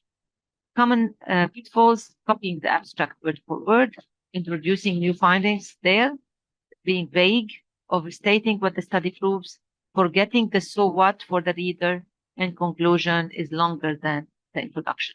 So you see a long conclusion, which has, already without breath while reading this paper, and you take me to the conclusion that it's very long, repeat the literature, repeat everything. I don't need that. I need your summary. What do you want to tell me? So this is like that example. I would say, in conclusion, the study examined the impact of mindfulness on burnout. We recruited 100 participants, measured burnout using the MDI. The results showed that mindfulness reduced burnout. The study was important. More research is needed. Results support the hypothesis. Nurses should use mindfulness. In summary, this study has shown that mindfulness works. So with this conclusion, I'm repeating the method. I'm restating the results. I'm not doing any synthesis, no implication, and this is fake. We should not really do that. What we need to do, this is an example. This study provides robust evidence that the structured mindfulness based intervention significantly reduce burnout among clinical nurses. Clinically, our results support the integration of the brief 8-week mindfulness programs into mandatory professional development frameworks. Future multi-center RCTs should assess cost effectiveness alongside clinical outcomes. And remember that in the paper there, you have already spelled out the RCTs as an item. So you can here use the abbreviation. So here I'm synthesizing, adding value, giving implication and specific action. It doesn't repeat the abstract, it contextualizes and points forward with. So this is an example of research direction that suggests realistic future research, focus on what should be studied and avoid vague recommendation. Again, back to our notebook LM. These are a summary of what conclusion should include. It should restate the main findings, what would be the core contribution statement, and single key message, not with lots of messages and lots of recommendations. Forward, avoid repetitive summaries, actionable implications, future research outlook. Should be short, not more than 2 paragraphs, direct answer to your research question. So, is conclusion the same as recommendation? It sometimes in the conclusion we put the recommendation because this is what the journal asked us. Sometimes some journals ask us to put what are the key findings as a text at the beginning after your abstract. Some of them they will ask you to put a recommendation also. And your recommendation, especially if you're working in public health or in clinical practice, and the recommendation can be practice for policy for research, where you put a list of recommendations. And for example, hospitals managers should implement a brief 8-week mindfulness, etc., with the ICU continuing education calendars, beginning with a pilot in high turnover unit to assess feasibility for system-wide rollout. So this is the recommendation on how should we go with this 8-week mindfulness program. So for practice, directly actionable steps for clinicians, educators, or managers, for policies, changes, guidelines, goals, etc. And for research, what other research should be done, and what type of research, and what population. If I would say healthcare providers should use mindfulness, future studies should explore this further. This is very vague and not actionable. So a good recommendation would be based on our findings. We make 3 targeted recommendations. Practice, ICU managers should pilot the 8 weeks in high burnout units. And you can put the toolkit in your appendix. Policy, national nursing bodies should do burnout prevention, and research, what type of research can be. Okay, I will move to the key findings that sometimes the journals ask you for them. Remember that we follow the impact where you are talking about the introduction, methodology, results, and then discussion, analysis and discussion. So sometimes some journal ask you for specific requirements such as key finding box, policy implication, visual abstracts, and what paper add. Sometimes they ask you for a plain summary, a short abstract. Even they ask you for a very running title sometimes. And for certain studies such as systematic reviews or clinical trials, you cannot publish sometimes if you don't show that you have registered your protocol on clinical trials, for example, website or on the Prospero website. So remember all of this. I will leave this to the end. Let me go to, because of the time, I want to go to the final manuscript sections where we talk about specific, things that you have to add to your manuscript and of your research paper. And this comes to, for example, the authorship declaration. This is very important. Remember the credit taxonomy to write your authorship declaration. And even some journals ask you to use the credit taxonomy while you're writing your authorship.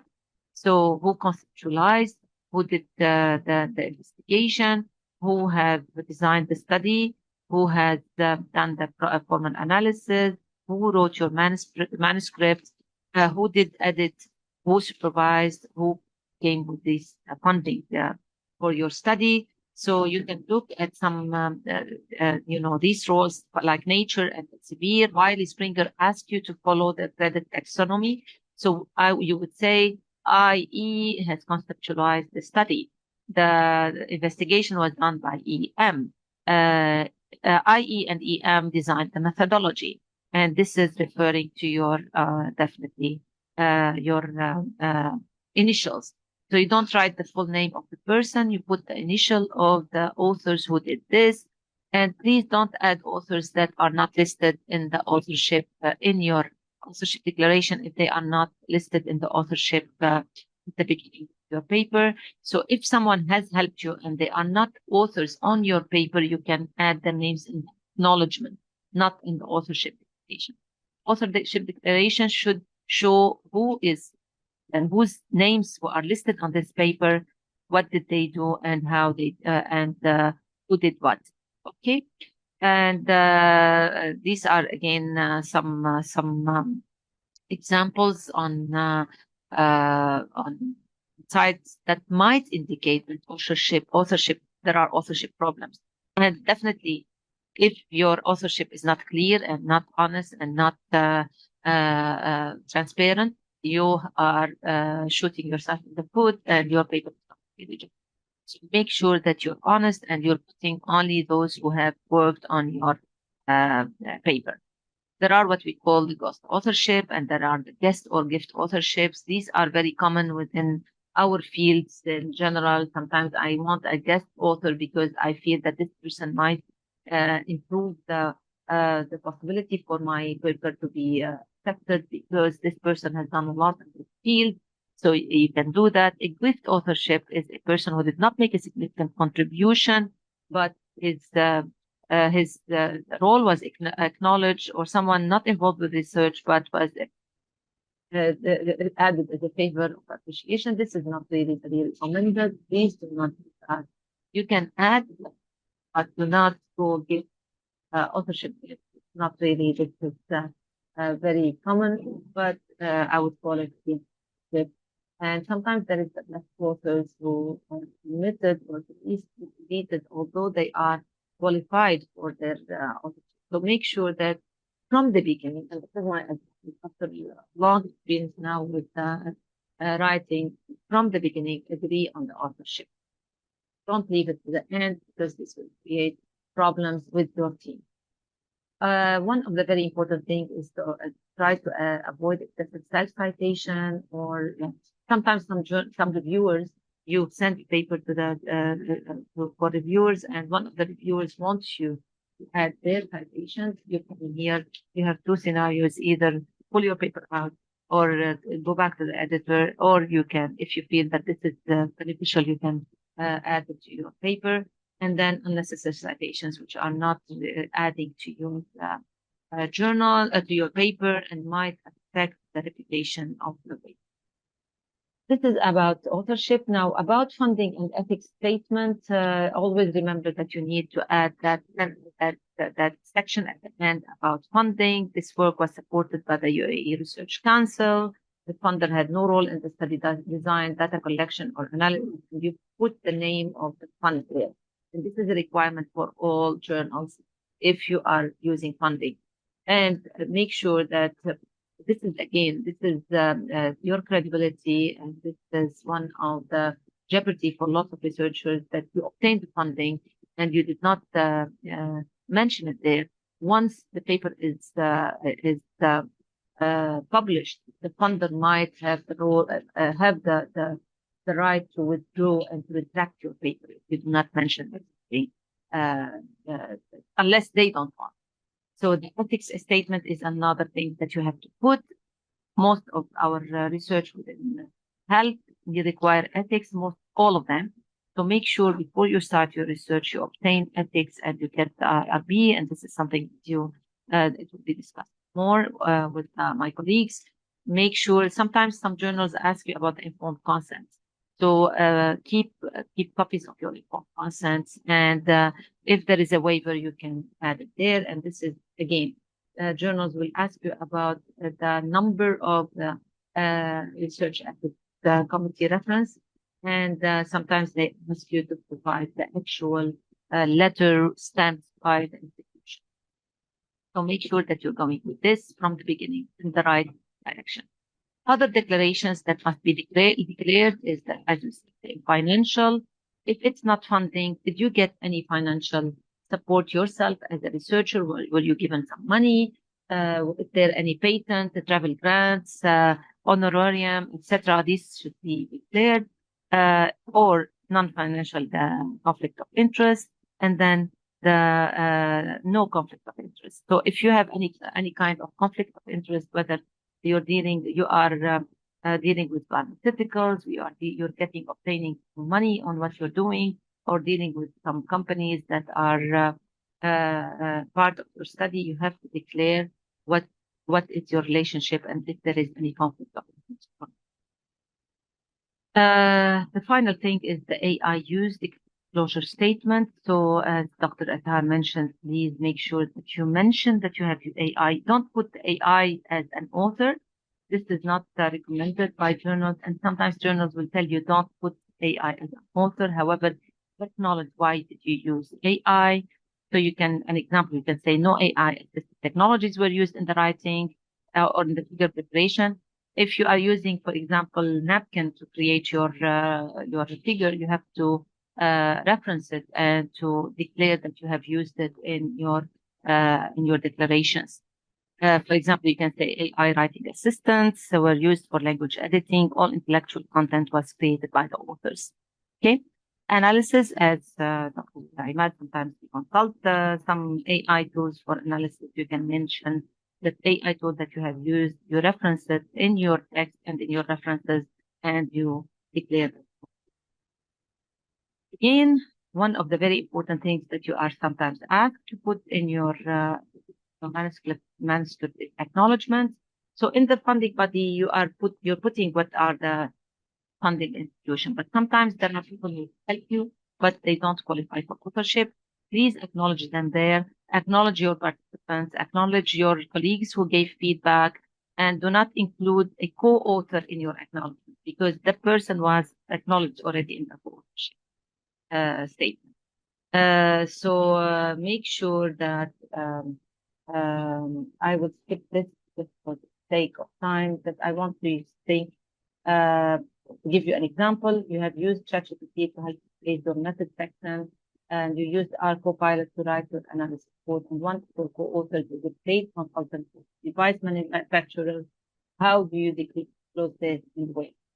You put it at the end in your again declaration, and you can declare that the article is used for your analysis, and in the conflict of interest, you can mention that one of the co-authors was paid as a consultant, and you declared it. Okay. So finally, just a quick summary: discussion interpret, do not describe. Discussion link to prior literature. Limitation tells you what was the how can we fix problems that appeared within our research. Conclusion synthesize but do not repeat. Conclusion answer your question. Recommendations are specific and actionable. Key findings usually are bullets. All authors should meet criteria as by the IPMGE.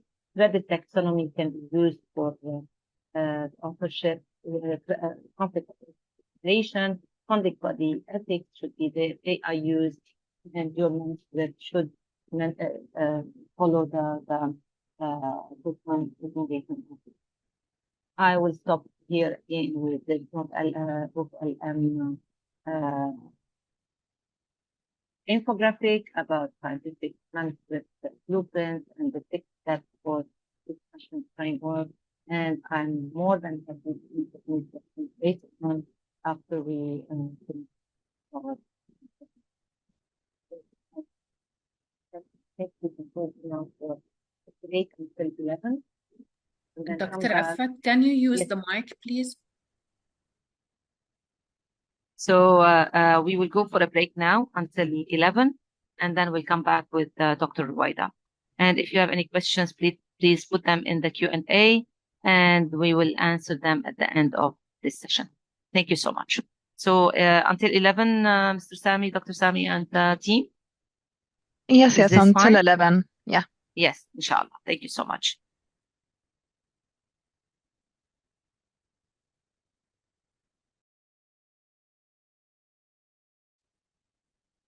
Yeah. Assalamu alaikum. Bismillah ar-Rahman ar-Rahim. My topic is about referencing and citation management. And by the end of this session, you'll be able to import references using online search and database export tools and organize them using groups, especially using EndNote, locate and attach full text PDF, insert and edit and format citation in Microsoft Word, and apply and switch between citation styles accurately, identify and avoid common citation and referencing errors. Can you please scan this QR code to answer this question?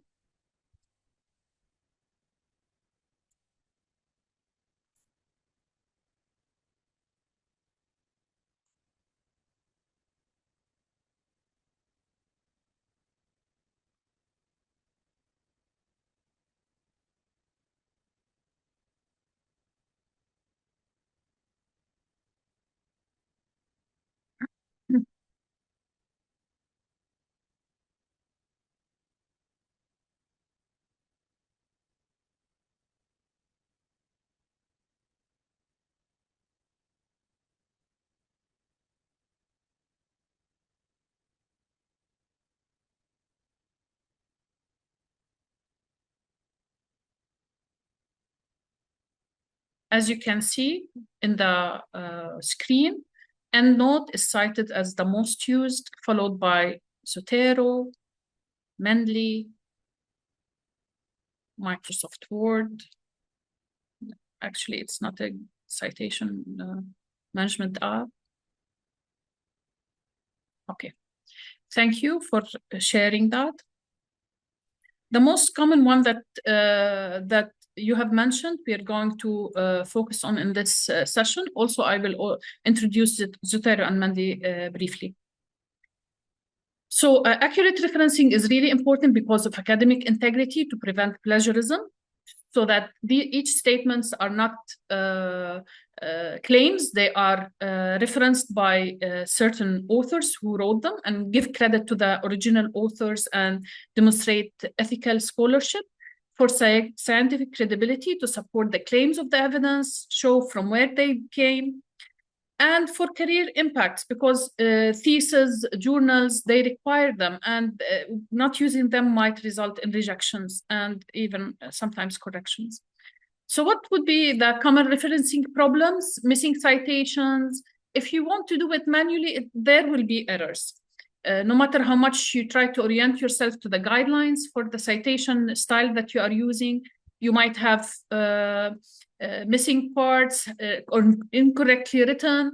And so this manual referencing, it's really going to be with so much error. So most of these mentioned, Zotero, EndNote, Mendeley, are reference management softwares, and they store and organize references. They help you insert them into the Word document. They help you format bibliography and change from different citation styles according to the journal requirements. And they support thousands of journal styles. Sometimes you pick a journal and you want to submit, and you find that they have this very specific guidelines on referencing, and they will help you meet that guidelines. So in EndNotes, we have two main versions. The EndNote Web, which is online, it's free. And EndNote Desktop, usually it requires subscription, and it's a licensed version. What I'm going to use today with you is the EndNote Web. As you have mentioned, few of the referencing apps like Zotero, EndNote, and Mendeley. Mainly EndNote, the subscription is paid, but EndNote Web is free. Zotero has a free storage up to 300 megabytes, but this is an important thing. So once you go beyond that, you need to pay for a small amount of money. So they are, all of these citation apps are allows word integrations, and going into different citation styles. Usually the common one is the Vancouver, which is numbered, APA, AMA, Harvard, and I will show you in the Word document how you can change and adapt according to the journal requirements. So each journal has a specific punctuation rules, author formatting rules, and DOI requirements. So you can meet them by looking at the author guidelines and apply them using these referencing apps. The common citation errors, importing from trusted databases, it allows you to do that. Verify author names manually. You can overcome the citation error. Check capitalization rules, ensure DOI is included. So whenever you insert a reference into your reference management app, check it out. Because sometimes I have faced problems with citation in that, for example, the journal article title will be capitalized. So I can edit that. There is, if I have duplicate references, remove them, because this will cause you problem when you are referencing in the Word document. For example, if you use the same reference more than one time, and each time you use a different duplicate, then you will have a problem. You will have a double list in the bibliography. So before submission, update the citation, check them out, and run a final audit. Smart referencing strategy, choose the journal early and select the citation style in the software early, and insert citation in the Word document while you're writing, and change them only at the final stage. So if it is, for example, Vancouver numerical, and you're writing, it's better to be APA at the beginning so that you will know that this sentence is by this author. But when you do the final edit, you can change it into Vancouver. So it will be easier to be done at the final stage. And do manual verification, especially of the bibliography. As mentioned by Dr. Azhar, the AIs are tool, and also these apps are tools, so it's your responsibility to check for accuracy. Now, going to the EndNote, I want you to open the EndNote web using your Google Chrome, put endnote.com or EndNote web, and you will find a similar interface to this. And okay, I want to exit my, okay.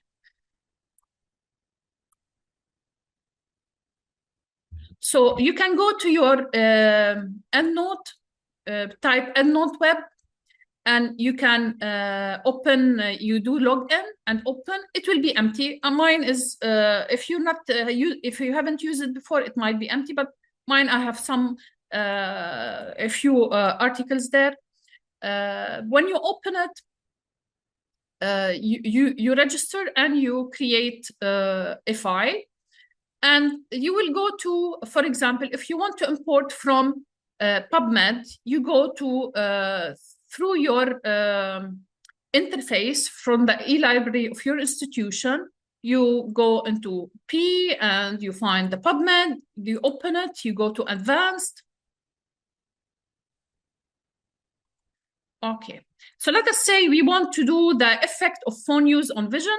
Phone, you find synonyms, you can use ChatGPT, tell me what are the synonyms of these terms, and you use Boolean operators and truncation to connect them. With Boolean operators, you use between the same concept, you use or, and between different concepts, you use and. Okay, so here I have phone use on vision. So with phones, different terms for phones, I use or, and different and between different concepts and use and. I did mesh search. You remember previously I mentioned that when you go into PubMed, you will find with the advanced, you can search for mesh terms. Okay, so you do search, you connect these terms.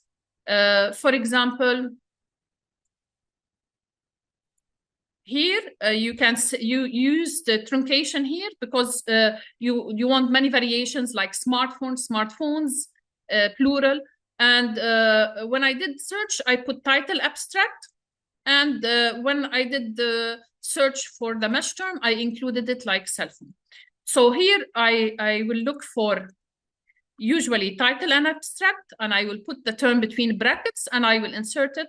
Here I did the query at first.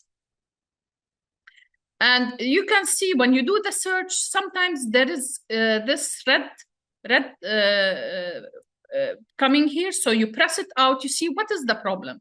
For example, it's highlighting for me that the word ice train is not a mesh term, it's not indexed. So I copied this here, I removed it, and I did the search again. And you can see here, I don't have this warning and I found 29 articles. So when I did the search here, I put some filters, try to find a recent one, like within the last 10 years.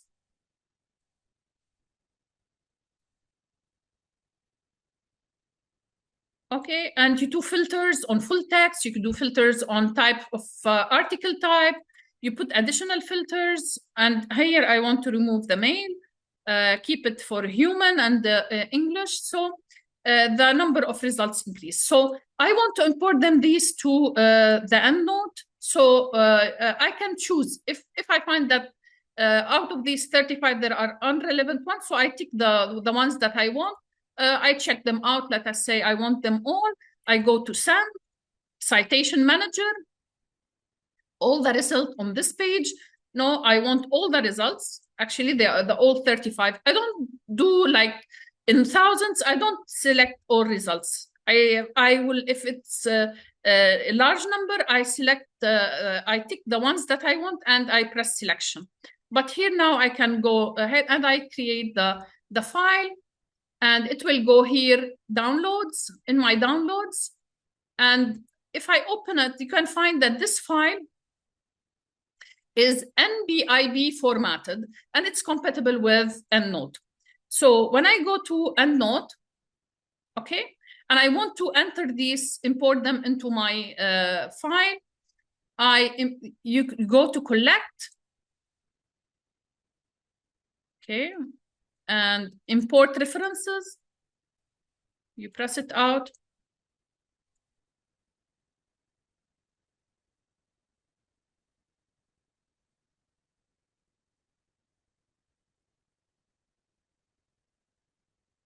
And you choose the file. It's in your downloads.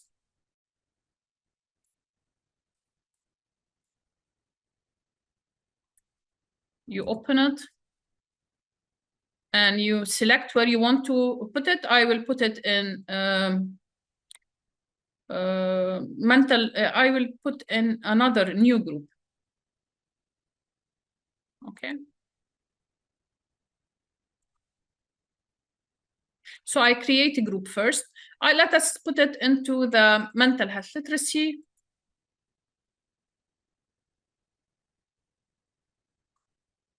Okay, imported PubMed and national NLM, and I will import.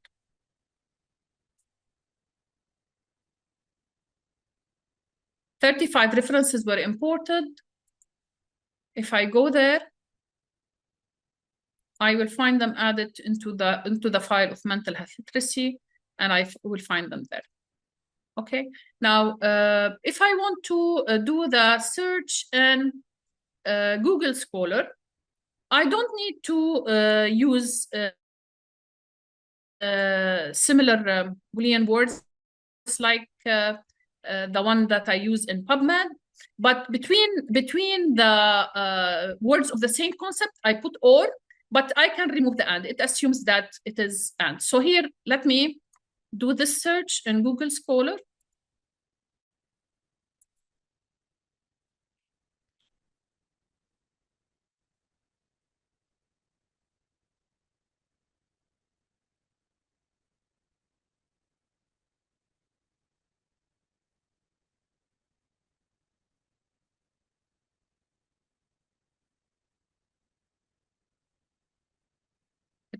Didn't match any article in my library. Okay, so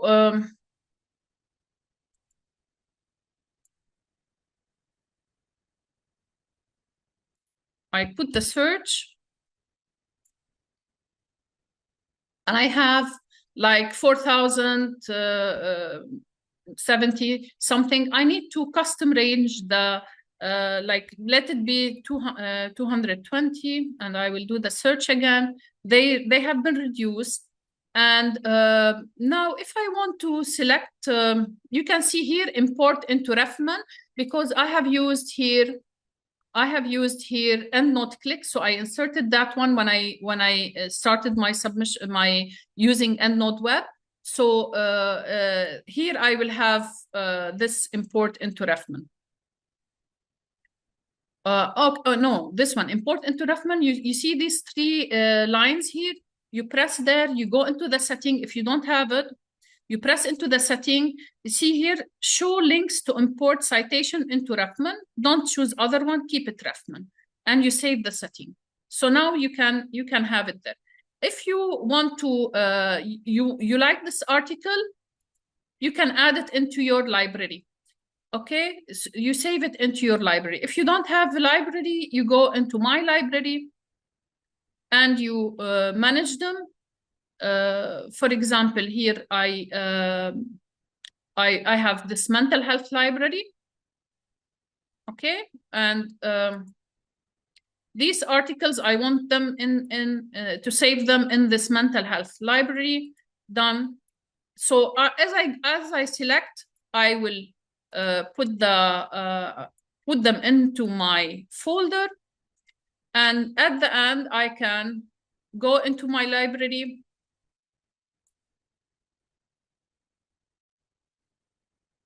and export them all into Refman or into I can press EndNote. So when I go to the import references, I can choose the file and import it, and it will be these are the citation that I have selected, and I will Refman, and I will put them in the same file, and I will import them. So 6 references were imported into mental health literacy subject. Now, if I have duplicates, okay, so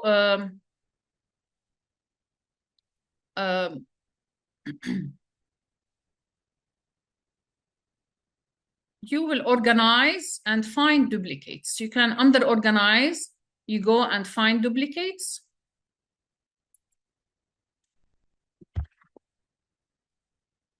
You see here, I have 2 duplicates. I will choose these duplicates if I want to, if I keep them ticked, and I will choose to delete them before I start referencing inside the board, because it will confuse me later on. I will have 2 articles in the same list if I use it when I cited it twice. Another thing that you can learn how to create groups.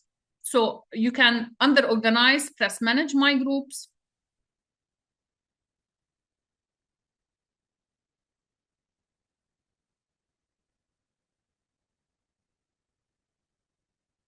And you can create new groups, change the names of old groups, and you can choose to share them with other collaborators in your research. And in there also you can receive invitations to collaborate on editing and adding to groups created by others. I don't know why it's a little bit slow.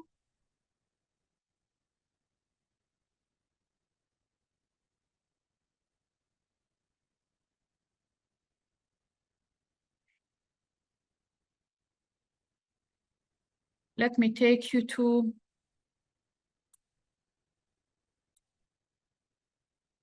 maybe, okay. So when you press on organize, you go to manage groups, and here you can see the old groups that you have. You can rename them. You can press on this one and add a new group, and you can manage the sharing, and you share it with others. You put the emails of people that you want them to access and manage these groups. And be careful, if you give them access for sharing, they can add, remove. So you need to agree with them on that before you share groups with others. And this is how you create it. Adding PDF into EndNote, you can see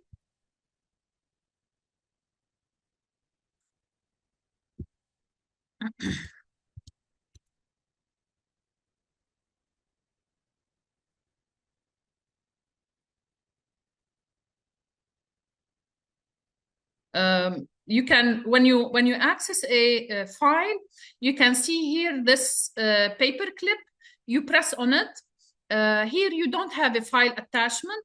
You can attach it. You can press on this one here, the attach files, and it will take you to the, if you have the PDF stored in your computer, you can just drop it there or attach it directly from that one. But usually from PubMed, you will have them, those that come with the open access or through your institutional access, most of articles will have PDF.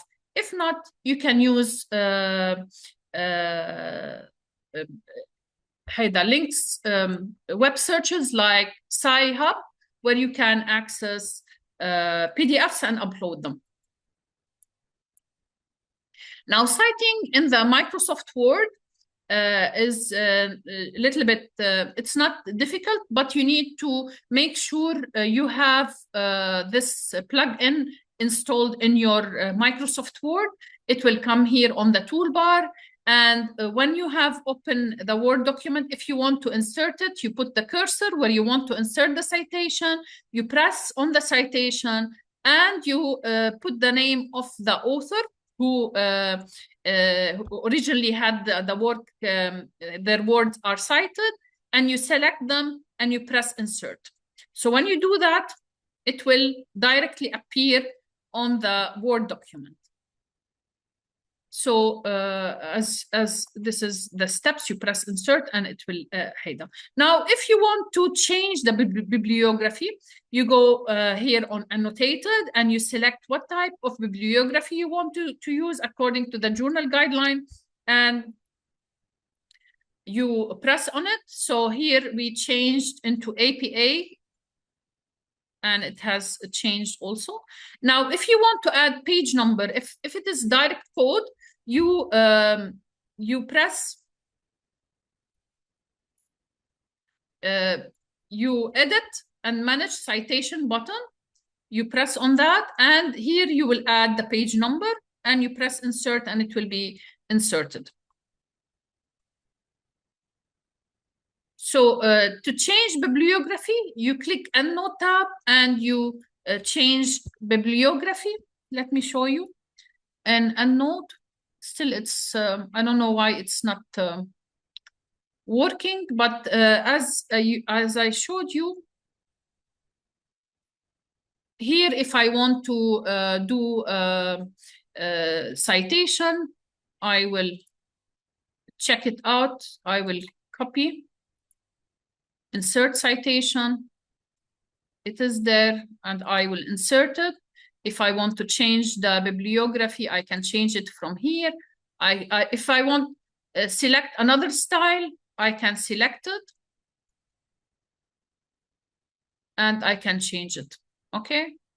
Now, if the website opens, I can show you here from the EndNote web. You can change the referencing style, and you can choose specific journals. Like here I have, when I added it in the EndNote web, when I opened, I found it within the list that I have, my favorites. It's BMG. If I'm writing for BMG directly, it will follow the guidelines of the journal, and it will be with the click of a button, it will change. You can see it now, it's 1, and it appears here.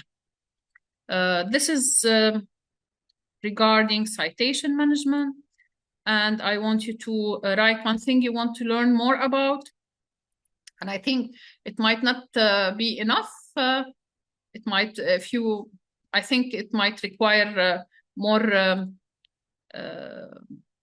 practice sessions where you will, this is, okay. You can scan the QR code so that we will know what more you want to learn about on this part.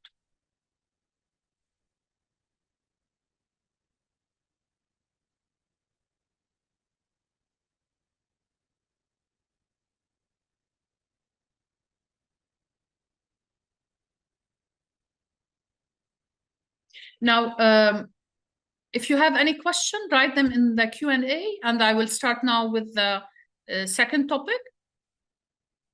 And I will come back to see what you have written here. The second topic that we're going to cover is responsible research publishing regarding authorship. And Dr. Ifat, she has touched on that regarding authorship criteria, and I will go briefly over it. The International Committee of Medical Journal Editors have established acceptable guidance to define who is qualified to be listed as an author for a research paper. And why authorship matter? It's really important for recognition, accountability, who contributed, and it's an ethical standard, and not following it up is considered as a misconduct. And it has legal and professional implications. So who qualifies as an author? They need to meet at least 4 criteria: to have substantial contribution to research design, data and analysis, drafting and critically revising the manuscript, final approval of the published version, and accountability for all aspects of the work. Now, as Dr. Ifat mentioned, avoiding gift, guest, and ghost authorship. I'm not going to go through them, but gift authorship, usually someone out of respect you add them. Guest author, usually well-known, influential person. And ghost author, those who have written, but their name is not found on the author check list. So looking at this scenario, Dr. Ahmad, principal investigator, Dr. Lina, statistician, Mr. Samir, and Professor Karim all contributed on different aspects of the study.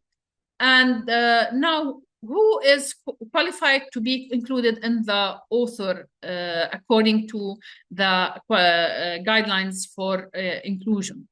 Mainly, you can see Mr. Samir collected patient data, entered the data into the databases, didn't participate in the manuscript, didn't see the final, edit the final version. And Professor Karim, general supervision, but didn't contribute to the study design, analysis, or writing, and requested to be listed as an author. So according to the 4 criteria for authorship, only Dr. Ahmad and Dr. Lina qualifies.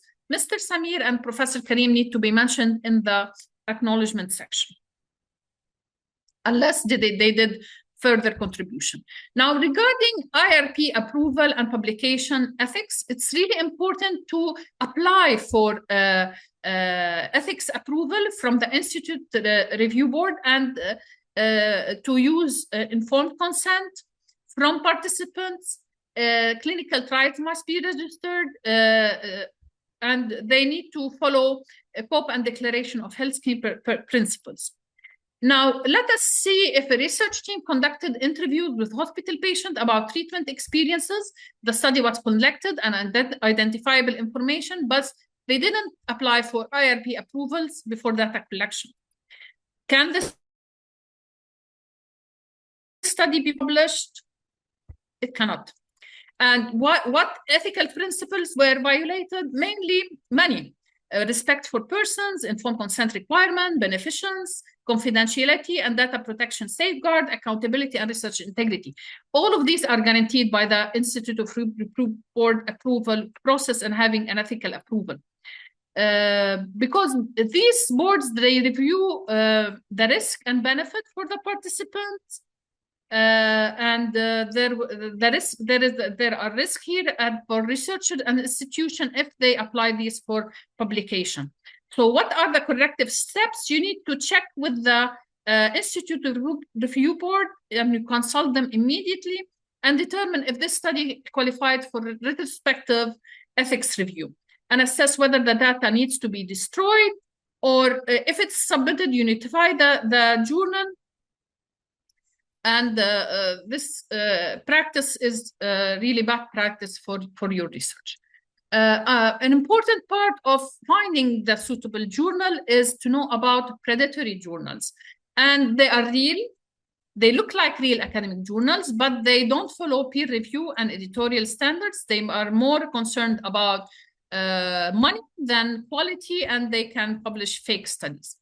So predatory journals are deceptive, and there is no real peer review, aggressive emails, high publication fees, and they have fake or unclear editorial boards. They have false claims about indexing and poor website quality.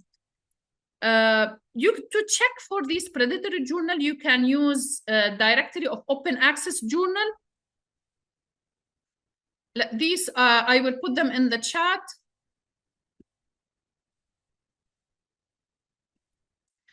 Okay. So, okay. So whenever you want to check if a journal is predatory or not, you put the name of the journal. For example, I have received an email from a journal that wants to publish my manuscript within 5 days. And by the end of the coming week, I will be published. So I took the name of this journals and I put search, and it is not found, 0 index. And you can put the same name of the journal here, and I will put these links.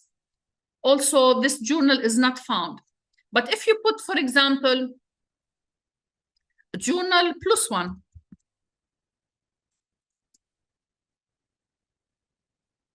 I wrote it wrongly. So make sure you put the name of the.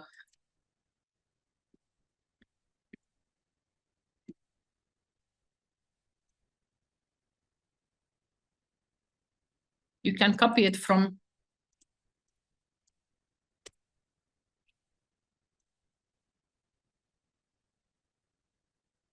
So you can find the journal, if it is real journal, if it is indexed, if it is publishes high quality, you will find the name of the journal there, and you will find if it is Q1 or Q2, and you can verify that. So another one is a journal finder from Elsevier. And here you cannot find anything about this journal that I have just mentioned. So this is the email that I have received. And you can see that last day, 5th of May, and within 5 days maximum, I will be published. And if you go to the website, it's really poor website. So is it only these websites that I have mentioned? No, you need to check further. You can review the editorial board. Is it clearly listed on the website? Is the review process explained? Are the timeline realistic? Is it indexed? And as I show you, I will share the links for these verifiable to verify this impact factor and the journal. Are the article processing charges clearly stated and or not? So it's really important to select appropriate journal for your manuscript, because it increases chances of for acceptance, reach the right audience, and save you time and rejection. So the common mistakes is submitting outside your journal scope. So one of the most important things to check whether your study matches the journal aims and scope, and looking at the author guidelines when you selected it, and checking the index status of the journal, and not to go for predatory hideout. So type of journals, usually when you want to decide which journal should I submit to, there are general medical journals, broad readership, or do you want it to be in a specialty journal? If it's your journal is about effect of sleep on mental health, you might think of, okay, I want to look into journals that target mental health. If you're funded, if you're an organization, how much do they fund or not? You can choose whether open access journal or subscription journal, whether to apply for international journals for international audience, or is it regional within the GCC. You look for Mediterranean or Asian journals, they might accept better the publication. So understanding the journal scope and checking for match for the topic, study design, and target audience. So relevance of your topic, impact factor, indexing, look at the journal acceptance rate, publication time, whether it's open access or subscription, are there going to be fees, manuscript word count, what is the guideline? If you're writing for qualitative, you might need to look for journals who are more flexible with the word count, but from the beginning, try to be, not control the word count, because even if you have a few journal options to apply for where they don't have limit for word count, if you face rejection, you're going to try to summarize it and rewrite it again to make it concise to submit to another journal. So from beginning, try to be as concise as possible. So what is indexing? Means that the journal is listed and searchable in recognizable scientific databases like the one that I have mentioned. And the impact factor measures the citation per article, and it's not the only criterion for selecting an appropriate journal.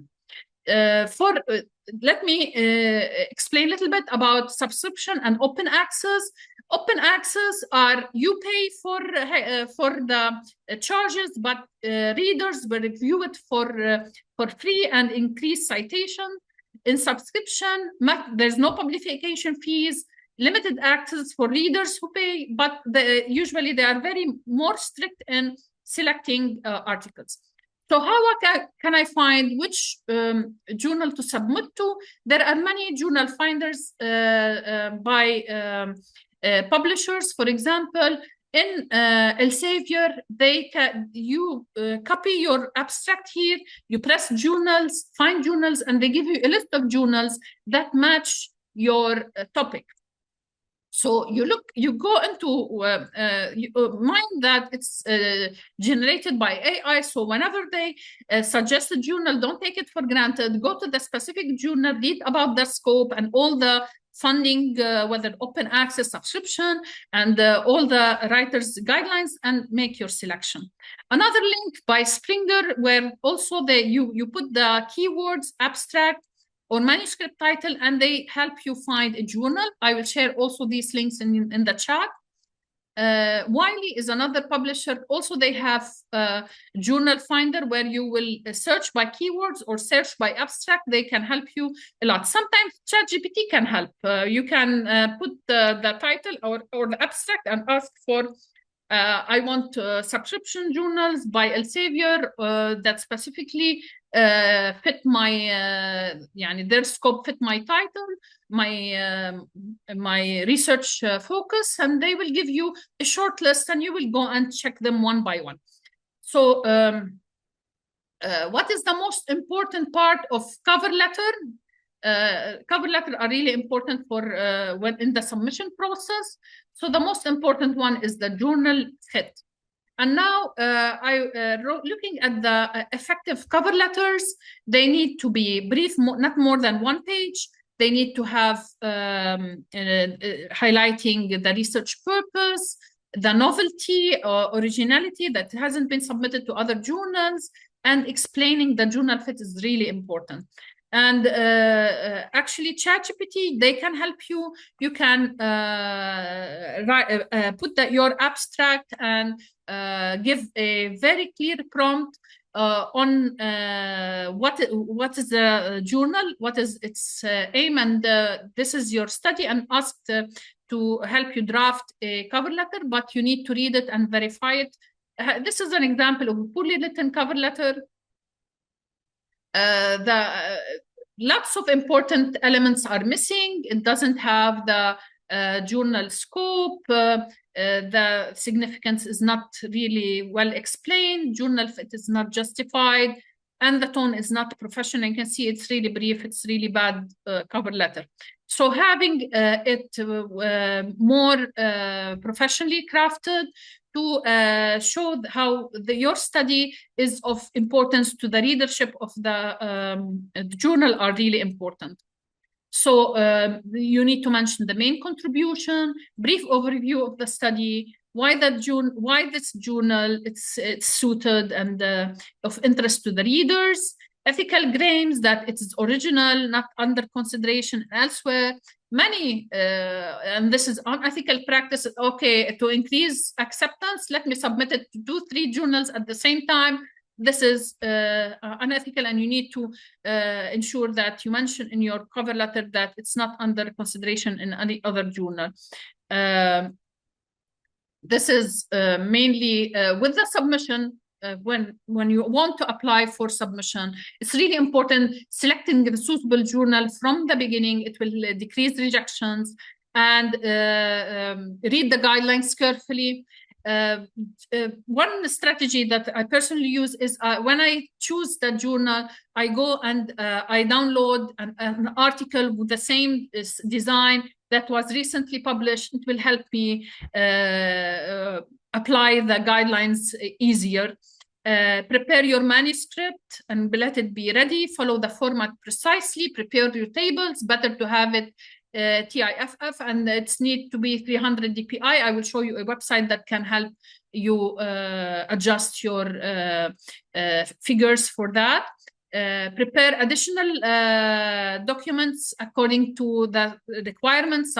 Some journals require graphical abstract, highlights, usually cover letter. It needs to be prepared.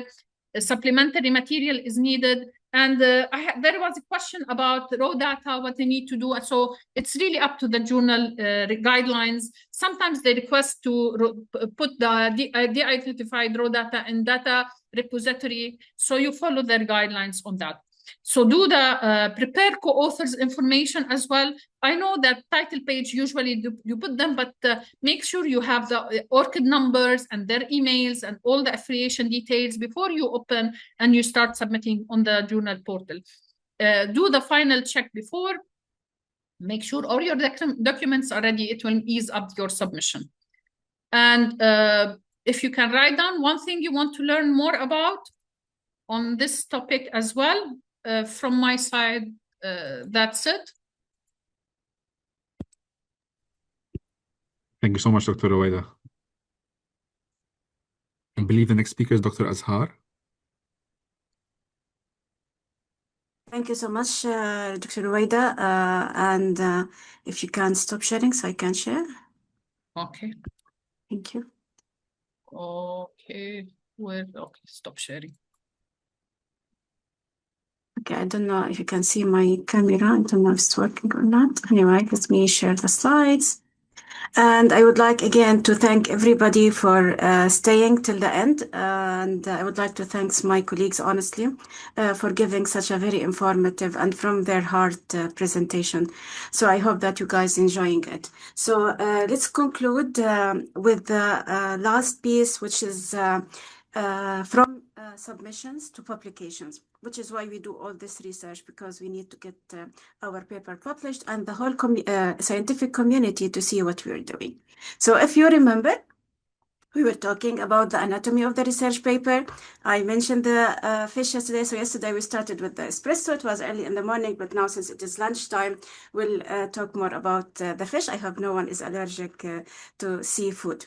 So let me tell you, ladies and gentlemen, bon appetit. You ate your whole fish, and I hope that you master this art. Of course, when you rewatch the recording again, you will be able to grasp all the information that has been provided to you.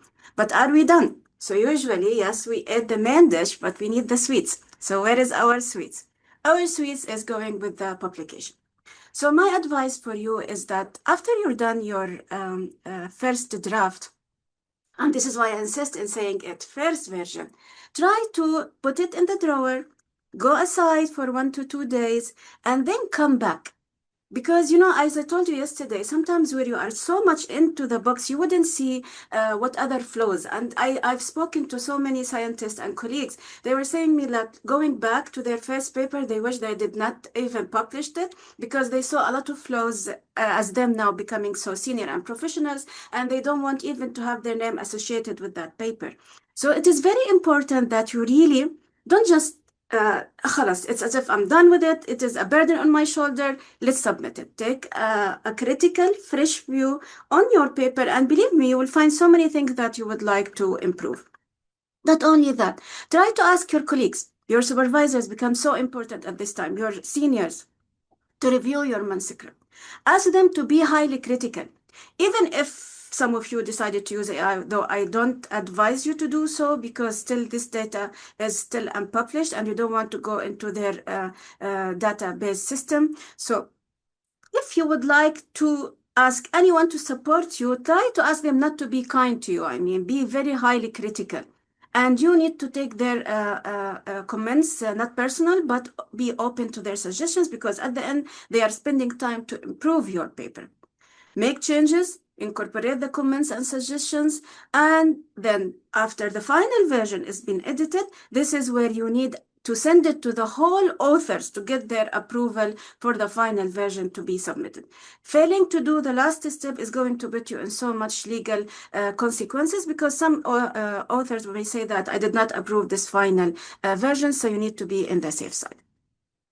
So you do everything in your process to make your submission a success. Keep in mind that no one gets it right in the first time, so it's okay to have so multiple rounds of modifications. Keep writing, rewriting, rewriting until you get it right. Beautiful.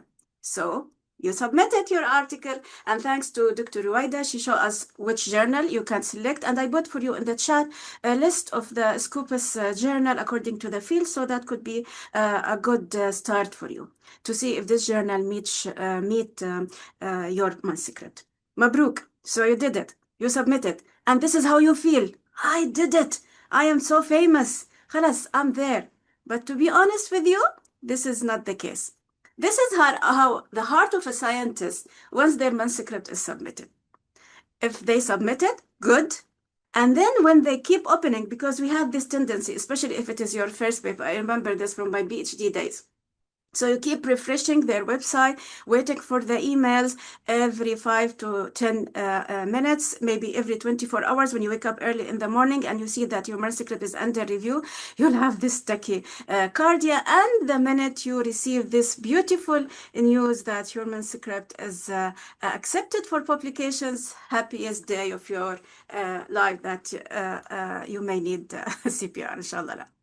So we have this, and I put it here to lighten the mood a little bit because the review process is not an easy process. And so many jokes have been done there about having a paper accepted without any revisions, and even Santa Claus himself could not do it, and he was willing to give a dragon rather than to allow a paper to be accepted from the first time, which is good. It's okay. Don't take it bad. Why? So what is this black box of peer review process? Let's try to digest it together.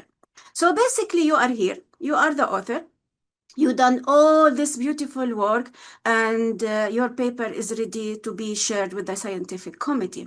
So you click the submit paper, and then what happened is that your paper is not in your custody anymore, it went to the editors. What the editor is going to do, they will start to see whether your paper meeting their basic requirement. I mean, does it meet the journal requirement? Does it meet the journal field of publications?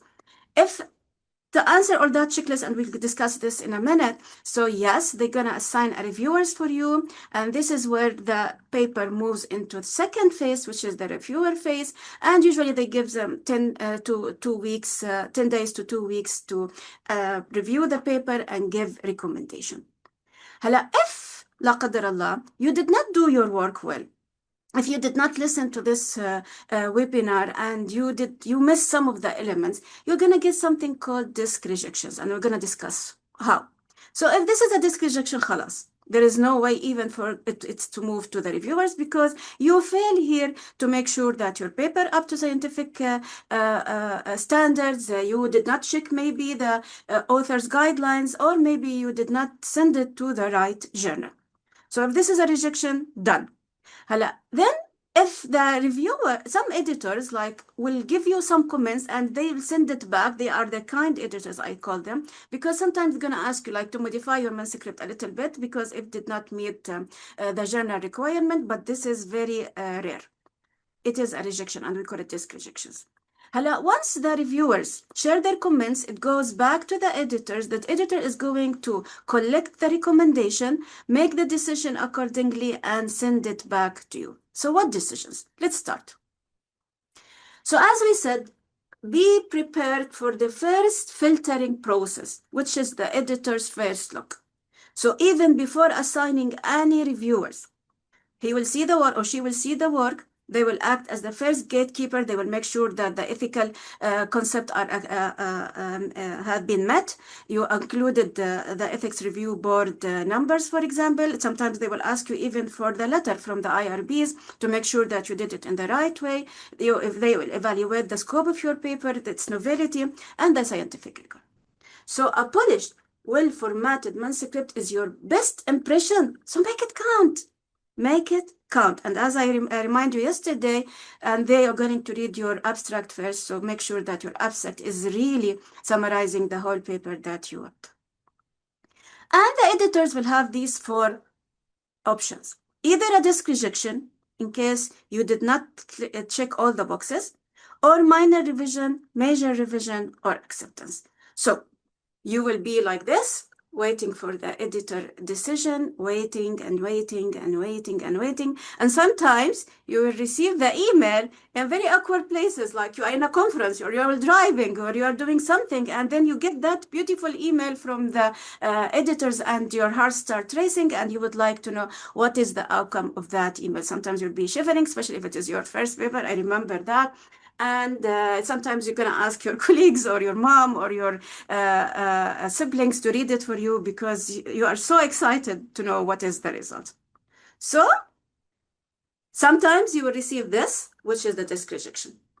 And let me tell you, ladies and gentlemen, 70% sometimes of the paper that has been sent for publications will get a disk rejections. And they will never reach the peer review. Why? Out of scope, low novelty, poor writing, or insufficient data. This is why we kept through all this 2 days emphasizing the importance of selecting the proper journal, presenting your results, choosing a perfect research questions, looking at the literature and try to identify the gap, writing it in the most appropriate way, reducing grammatical mistakes, and try to do something novel that has been identified. So if you were able to checklist all these items, you will never have a disk rejection, inshallah. Great. So let me go back a little bit and ask ourselves, what do you mean by peer review? As the name implies, so it is your peers. And this is why sometimes when you submit for certain journals, they're going to ask you to actually write the names of certain reviewers. So suggest reviewers from your side that you know that they are expert in the field. Never, ever, ever, ever do the mistake of suggesting your friends or people that you work with, because this is misconduct, and the editors will know.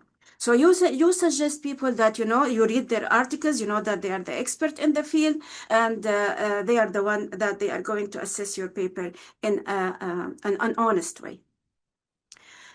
And sometimes the editors themselves, they have a data set of reviewers in which they publish, and they know their field of expertise, so they will share the paper with them.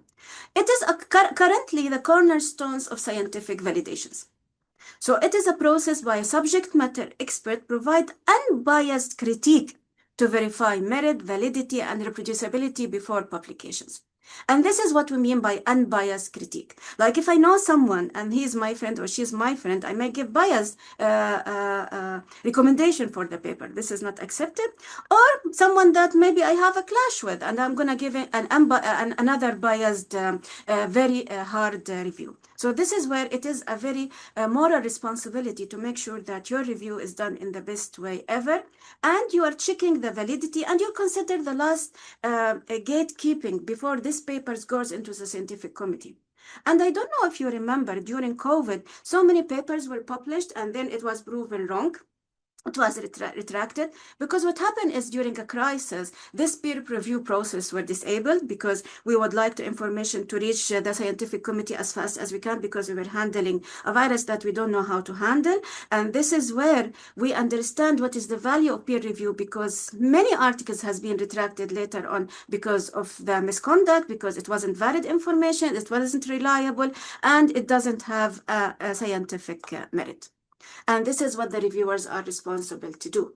So they check the scientific soundness, they read the methodology, they make sure that the statistic has been done well, it is reproducible, so the method is so clear. They follow the checklist that Dr. Ahmad shared with you earlier in equators, the originality, that you are adding something, not making something that someone else has published, but just changing the name or doing some salami publications, and again, the ethical conduct and reporting standard. Great. So we're done with the first one. Hopefully none of you will get these disk rejections, because if you listen to this workshop very well, you will never get a disk rejections because you will make sure that you follow the checklist. Great. So now it is with the editors and supposed to send it to the reviewers. What the reviewer is going to say. One of your happiest day ever. It happened to me once. In my PhD, that my paper get accepted without any review. Happy day ever. You will not believe. I was actually in the hospital in a shift on that day, and I received that email. I started jumping, and my colleagues were looking at me, what's wrong with her? Because no one understands what does it mean to get your paper accepted from the first time, that you did everything well. It is very rare, again, I need to say, so congratulations if that happened, get cake for everybody, and you wait for the second email in which you get this proof, reading what you need to read your paper, approve it for the first time, make sure that the names of your authors are correct and co-authors, the affiliation is correct, because then this is the last version that is going to go to be published. Once it's published, you cannot do any editing. So make sure that you take this step very seriously, and then you can have it in print. They will give you a DOI number, and then you go and brag with your publications. Okay. So it seems that there are other emails may come to us. So if it is not accepted, what is the other email? La qadar Allah, rejected. And I know how hard is it to receive such emails. Sometimes it's the disk rejections, we tell ourselves, okay, it's a little bit our mistakes, but at least they did not go and review the whole paper. So there is still hope. We need to just make sure that we send it to the right person. But if the reviewers read your article and it gets rejected, you will feel so sad. So it's okay to cry. It's okay to be upset, looking for reviewer too. And it happens, like 40 to 90% of the time, there is a possibility of a rejection. So it happens to everybody, from your supervisor to senior researchers. Everybody on this planet who are in the scientific world get a rejection at a certain point in their lives. So when it happened, okay, I understand, first 24 hours, cry, do whatever you want, and then go again, consider their advices, because they're going to give you some comments. Be self-critical. Again, الكمال لله عز وجل. No one perfect except God. So yes, we made mistakes. So what should we do? We take advantage of their comments and we revise our manuscript accordingly. So these people, thankfully, did a review for us to improve our paper for free. So thank you so much. Make sure that you edit your manuscript before sending it to another journal, and don't just like as it is and send it to another journal, because, ladies and gentlemen, believe it or not, they could be the same reviewers for your next journal submissions. Because again, if you remember, people will select the expert in the field. So there is a more than 80% chances that they are going to review your submitted manuscript to another journal. And imagine if they receive the same manuscript and they spend times giving you comments and you did not take it into considerations. And if you decide to submit your article to another journal, make sure that you follow the guide for authors, because again, they may have different reference styles, word limit, and so on. So you need to make sure to not have rejection again, because that is going to be so bad for your morale. So do that. All right. What are the top 10 reasons for rejections? You sent it to the Ring Journal. We agreed on that. This is why you need to select your journal properly. Not a true journal article. So sometimes you send an article, but it is not true journal articles. Like it could be, for example, an opinion or a commentary or a letter to editors. So you need to make sure that you are selecting the right journal articles to the right place. You don't follow the journal author guidelines. This is a big no, and this is on you. Poor regard with the journal conviction, academic writing, poor style, grammar, punctual, and English. And this is not from me, this is from the editors.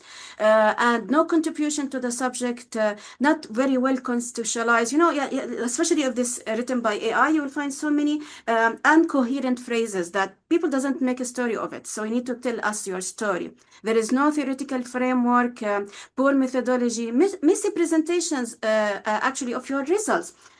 Failing to put figures and tables, sloppy proofreading, so many grammatical mistakes, or unethical or lack objectivity. Okay. Again, there is another email is going to come to us, and this is the most probable one, which is revision. So this is what most of us, if we hit things right, is that you're going to get either a major revision or a minor revision. I know, the minute you read that email and see the word major, oh my God, your heart will skip its place, and you feel that this is something major, this is something critical, there is so complete wrong things in my script. No. That's okay. The word major, maybe they need to change it, but it reflects that there are some significant deficiencies that need to be corrected before it gets accepted. And it doesn't mean that it is a rejection, because they can say a rejection, but they actually give you some comments, not some actually, a lot of comments, but there is a chance for it to get accepted in their journal, because if they wanted to be rejected, they would say rejection. They wouldn't spend time and give you comments and give you a revision period. So yes, there is a hard work that you need to clear your schedule, work on it, but it doesn't mean that it is rejected. It is just an invitation to strengthen your science and deepen your arguments. So take it seriously and try to take their comments in the spirit of intellectual engagement. Like, thank you so much for these comments. I remember, and I'm not bragging here, that when I did my PhD defense, I get accepted without zero modification, none at all. And actually, the one who did my external examiner were from Yale University. You know why? Because most of my work were published. And I thank the reviewers for their beautiful comments that helped that my thesis get accepted without anything, because everything, they actually give me the comment, I improved my scientific rigor, and then it was like well celebrated. The second spectrum is the minor revision. So it says that it's worth being published. There are some elements that you need to restructure, clarify, shorten, expand, some textual adaptations. And by the way, another warning here, don't consider a minor revision a guarantee acceptance, because it happens sometimes that some of my colleagues take it lightly and they did not work on it, and maybe did it very sloppy, and then they get a rejection. So it is not, major revision doesn't mean it's not accepted. Minor revision doesn't mean it is accepted. You need to take it seriously and address their comments as needed. So this is a comparison between both of them. And the difference is usually the time that you need to assign to work on your paper. If it is a minor revision, you usually can resolve it in 1 to 2 weeks. But if it is a major revisions, it may require even sometimes months. And I know sometimes the editors, when he share with you or she share with you the email, they will give you like a 2 weeks timeline to work on your revision. But there is a chance that you ask for extension. And we do that a lot, especially when we are so busy with so many things. We write them politely asking for an extension, and they usually guarantee this because, again, they are invested in you, and there is a hope for your article to be published with them. Okay, so now let's go to the final section of this session, which is about the art of responding to the reviewers. So you find the time, you got your coffee, and you are ready to address their comments. How you are going to do that? And remember, These editors and reviewers are doing this without any money. They are busy. They are juggling this among their other to-do list, and make sure that you don't make them angry. So try to do it in the proper way, polite way, save their time, and let them just check that you address all their comments for it to be accepted, because they are going to review it again, remember. So you are going to prepare a detailed response letter. You copy paste each reviewer comment and type your response below it. I will show you an example in a second. You state specifically which changes you have made to the manuscript, like you include the page and line number. You avoid general statement like accepted, agreed upon, discussion change accordingly. This is not what the reviewers need to see. They don't want to have a blanket answer. They need to make sure that exactly what you did. They want to read it and check it back into the submitted manuscript, because then they give you a golden ticket that your paper is accepted. Provide a scientific response to the comments to be accepted. So use scientific responses. Don't say, well, I had one colleague when I started my career was saying, common sense. She replied to the reviewer saying, this is a common sense. Do you think we get accepted? It was rejected. So if needed, write a convincing, solid, and polite rebuttal, and I will show you in a minute if you don't agree with them. But write such in a manner that your response can be forwarded to the reviewer without prior editing by the editors. So you need to make sure that you are maintaining this professional communication styles. This is an example. So as you can see, we started by thanking them. We would like to thank you for the opportunity to resubmit our revised manuscript. We received valuable comments and constructive suggestions from you. We highly appreciated and we considered each point seriously. We believe that the manuscripts are substantially improved because of your comments. We sincerely hope that you find this revision satisfactory. Following this, our response to the priceless comments that you gave us. So point 1, and this I copy that from the reviewer's answer. So point 1, line 40, to omit which. Response, thank you so much, it was omitted. Point 2, from the reviewers, line 51 to 53, it's advisable to elaborate author's impact in the discussion section of the manuscript. You can see that we use different colors to reflect the changes between the authors and the reviewer's comment, or some people prefer to use like italic and bold. So it's up to you. There is no specific formatting standard here, but it's good that you distinguish. So it's easier for the reviewers, again, save their time. When they open it, they can see where is their points and where did you answer to it. So again, thank you for pointing this out. We relocate the discussion section to line and we put the line number and we show below what has been changes. We add the references and so on and so on. So number every comment, code the respond, reference the page and line number, and be open with a brief, sincere acknowledgement for their time and insight. You don't want them to be sad. So justify any non-changes. Let's say that you don't agree with what they have decided. So you need to justify why you did not do the changes as requested. Even with the disagreement, you need to have a very polite and professional language, because this signals your scholar maturity. So it's not like a fight. We are not boxing with each other. We are all working to make your manuscript, which will carry your name in the best version ever. Be specific, precise, and acknowledge every point. Never skip a comment. Because as a reviewer, I will go and I see all my comments has been addressed. This is the first thing. If one of the comments not been addressed, I will consider this authors are not interested and they did not do their homework. So sorry, I will reject it. So make sure that you never skip a comment, that someone spent time giving you that comments. Okay, this is an example. When you respectfully disagree, respond with an evidence base. Polite and thorough response. So, for example, the statistical analysis is insufficient to support the author's conclusion. This is what we responded. We respectfully disagree.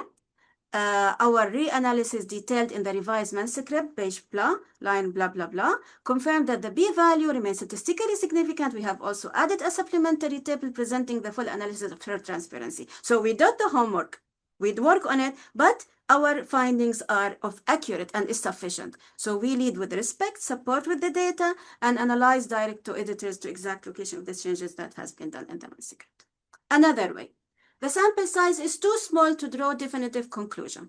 We appreciate this concern. Our sample, which is 150, is consistent with comparable published study, and we give examples. We have added explicit discussions of these limitations in the limitations sections, and we give the page number and line number, include implication for generalizability. A power analysis is now included in the method section. This is how you respond with them. You agree and you show what did you agree, what did you change, you disagree, and you support that with evidence. I'm mindful of the time, so I will try to finalize. Document your changes very clearly.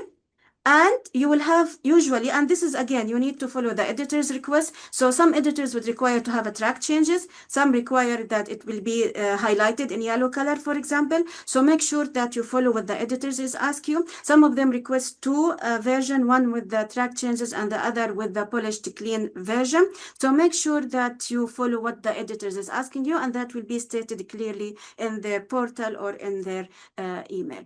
And make sure that, again, submit everything. So make sure that you revise your checklist, you make sure that everything that they ask you to do is being done. So what you are going to do now, you're going to resubmit it. So check where you need to resubmit. Usually, you will prepare the response, you will upload the edited manuscript and click resubmit.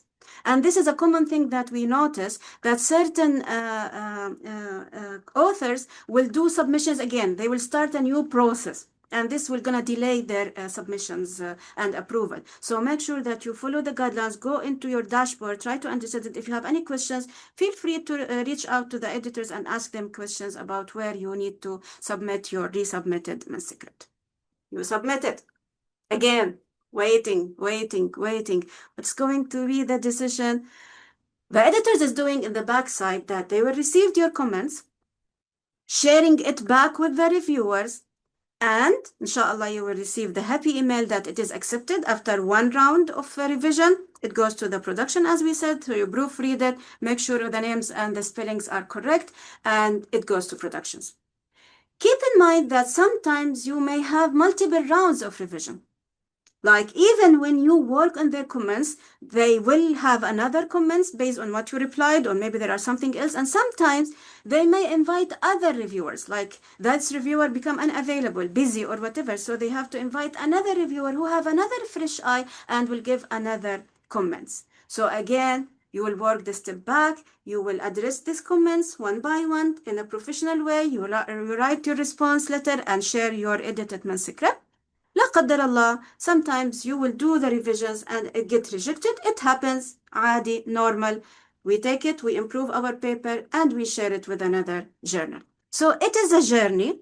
It is a very tough journey, has so many ups and downs, but it will make you a strong author. It's going to make you a strong scientist. And this is where we have this comedy memes that you take your revenge when you become a reviewer, but it's not actually taking revenge, but now they open your eyes about what to look on the manuscript. Sometimes there is a timeline from 2 to 6 weeks to get a response. If you did not get, which happens a lot because sometimes the editors get busy, you can feel free to send them a polite email asking them after 8 weeks if there is no response, what's going to happen. And sometimes I remember I had a paper that it was been in the review process for 1.5 years. I had to then take it back because I cannot submit. And this is one of the ethical things that you need to keep in mind. You cannot submit your article to 2 journals at the same time. It needs to be accepted somewhere or rejected somewhere before you start submitting to another journal. So we wanted to submit to another journal because we did not want for our findings to be outdated. So we withdraw it. We ask them to take it out. They respond that they did. And then we share it with another journals. And currently, subhanAllah, 2 days ago, we received the response from the new reviewers. So this is your journey. I know it's a very long journey, and this is where they are saying enjoy the journey and the destinations, because the destination is so beautiful when you publish something and you add your name and your contribution to the scientific committee. It is long and it is enjoyable. It may not seem that way, but when you look back, you will find that, wow, I've matured, I learned a lot, and you are sharing this, paying it forward by advancing the field and giving insight to the juniors authors. So what lead to acceptance? And again, I'm playing on the letters of acceptance using editors-in-chief Nigel John. Attention to details, check and double check your work, Consider the reviewer's comment. English, English, English. Presentation is important. Take your time with revision. Acknowledge those who helped you. New, original, and previously unpublished data. Critically evaluate your own paper, and ethical rules must be obeyed. Don't do yourself a disfavor and don't treat reviewer process seriously, because you are shooting yourself in the leg, and all this month of work that you did is going to go for nothing. So treat it well. And hopefully you will receive this happy email that your paper is accepted. So this is the best day ever of your life. But it doesn't all get stopped there. Think social media, because I would like you all to become visible online. And now we are living in this digital era in which you go to LinkedIn, for example, go to ResearchGate, go to X, because these are the scientific platforms, have an ORCID in which you have a repository of all your publications. So let people see what did you do, and then you have more network and people can celebrate your work. My last gift for you before we go, there are so many custom GPTs that can help you in all this process, and I advise you to go into Explore GPT, write the name Razia. She's very well-known author, and she has so many works done with the review, so you can check all her customs regarding Grammarize Pro, in which can help you with the grammar, research proposal development agent, and peer review. And thank you so much. Thank you so much, Dr. Azhar. We're very late on time, so there's a couple of questions remaining. Thank you for answering the rest of the questions during the session. So I'll just start directly. First of all, Dr. Arafat, the attendees couldn't answer you on the chat, so they were answering in the Q&A, and I was dismissing them. So most of them were 3 and 4, and most of the answers were 3 and 4 to your question. It's the right approach, actually. Yes. Yes, exactly. Okay, Either address it professionally with the editor, or just professionally in the review process. Yes. Exactly. There's a question here. What do you do if a reviewer insists that you include a few of his publications in your references before he approves? So, yeah. That's another, I think, option to go to the editor. Dr. Azhar, do you say something? This is a very gray area, which I 100% agree that it is not professional from the reviewers themselves to ask for that, because they are somehow trying to use this free opportunity to get some kind of citations. But sometimes, again, you need to play your cards very well, because if their paper really adding value to your manuscript, and you feel that by adding it you are going to strengthen the referencing, you can do it. If you feel that it is unethical and it doesn't fit with your paper, you can inform the editors, and the editors can take decisions about it. Great. There's another question. Do journals accept review articles from independent researchers who do not have any affiliation? Doesn't have any Nothing affiliation? wrong. But it's not, you can put your own affiliation as independent researcher. Some journals, they do that. But it depends on what type of, as you said, if the review article can, yes. All right. Dr. Azhar, I believe you're answering a question directly. Do you want me to mention the question or? I'm just typing the answers, so I'm okay, typing sure. the answer, yeah. Okay, then for a final question, I guess. Can I ask, Mr. Sami, there was a question from yesterday, and it's someone on the microbiology that he's getting a rejected paper all the time. Was his question answered, or does he still feel needs more discussion on this? I think what Dr. Azhar and Ruwaida mentioned, it would be enough. Yeah, I believe so, because we went through how to select the journal, and maybe yes. It wasn't yeah.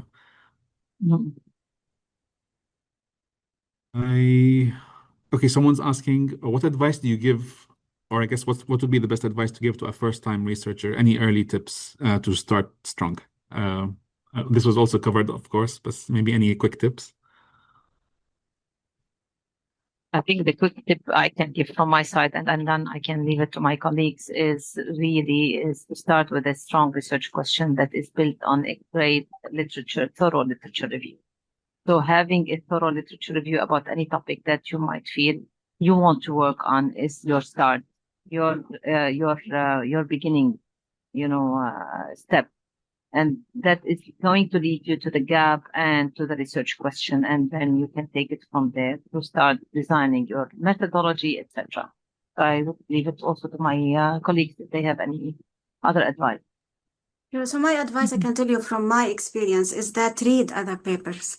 The more you read and the more you critique. So we have this exercise of journal club. This is a very beautiful exercise that you can do, in which you read articles in the field that you would like to publish upon. So you somehow you get accustomed with the expert in the field. You know them. You feel that you know them already by first basis name. You critique. You see what they did well, especially if you look at journals with a high impact. So you know what is the best way of doing search, and then you select a poor journal and then try to see the critique, and then this will be reflected in your manuscript. So when you are writing, because you read a lot, you actually, and I remember that I have a diary. Like whenever I read a phrase that I like, I'll put it in that diary. So when I ended up writing my own research, I had a very beautiful phrases that I can use, a very beautiful references that I can use. And now, guys, you have the AI, and AI can help you a lot with this process. So try to find articles, summarize them, read them, be updated, get notification whenever any publications happen in your domain. And it's okay to ask people to support you. Like I remember, I always like Dr. Arfat and Dr. Ahmad, they are my seniors, and I go to them for questions till now, because they know better. They have been experiencing a lot of things, so it's okay to ask people, and people love to help. Especially in the scientific world, we like to help. And I received one day a comment from a senior supervisor. He told me, someone opened a door for me, and now I'm opening door for you. And I know in the future you are going to open door for others. And this is how we survive in this beautiful scientific community, by helping others. So this is another tip that I can ask you to do. And wishing you all the best. Hopefully we will celebrate your publication soon. Can I add one point? I truly agree with Dr. Affat and Dr. Azhar on how to start strong. But always, from my experience, I will tell you, choose something clear and manageable. From my experience, the first publication I started with a systematic review on measurement property. And I was like head over heels trying to figure out what I need to do. And it was really difficult. So start with a design that you are familiar with at the beginning, and to take it from there, take it easy. So you don't start with RCT, start with cross-sectional, start with something that you are more familiar with. Once you go through the process, you start advancing on. This is from my experience. Thank you. Remember the final criteria that you mentioned at the beginning of the workshop. And I would like to add that Dr. Ruwaida, we were preparing for this, at the end of the mic. Yes. Yeah. And now she has defended, and she's actually a PhD graduate. So congratulations, Dr. Roy. Thank you. Congratulations. And this was a great answer. Great last question. So thank you so much. Thank you to the speakers, and thank you to all the attendees for attending. Please, we will launch a poll for you to answer. Please answer this before you close the webinar. It's also for the CME certificate. The poll should be available now to answer.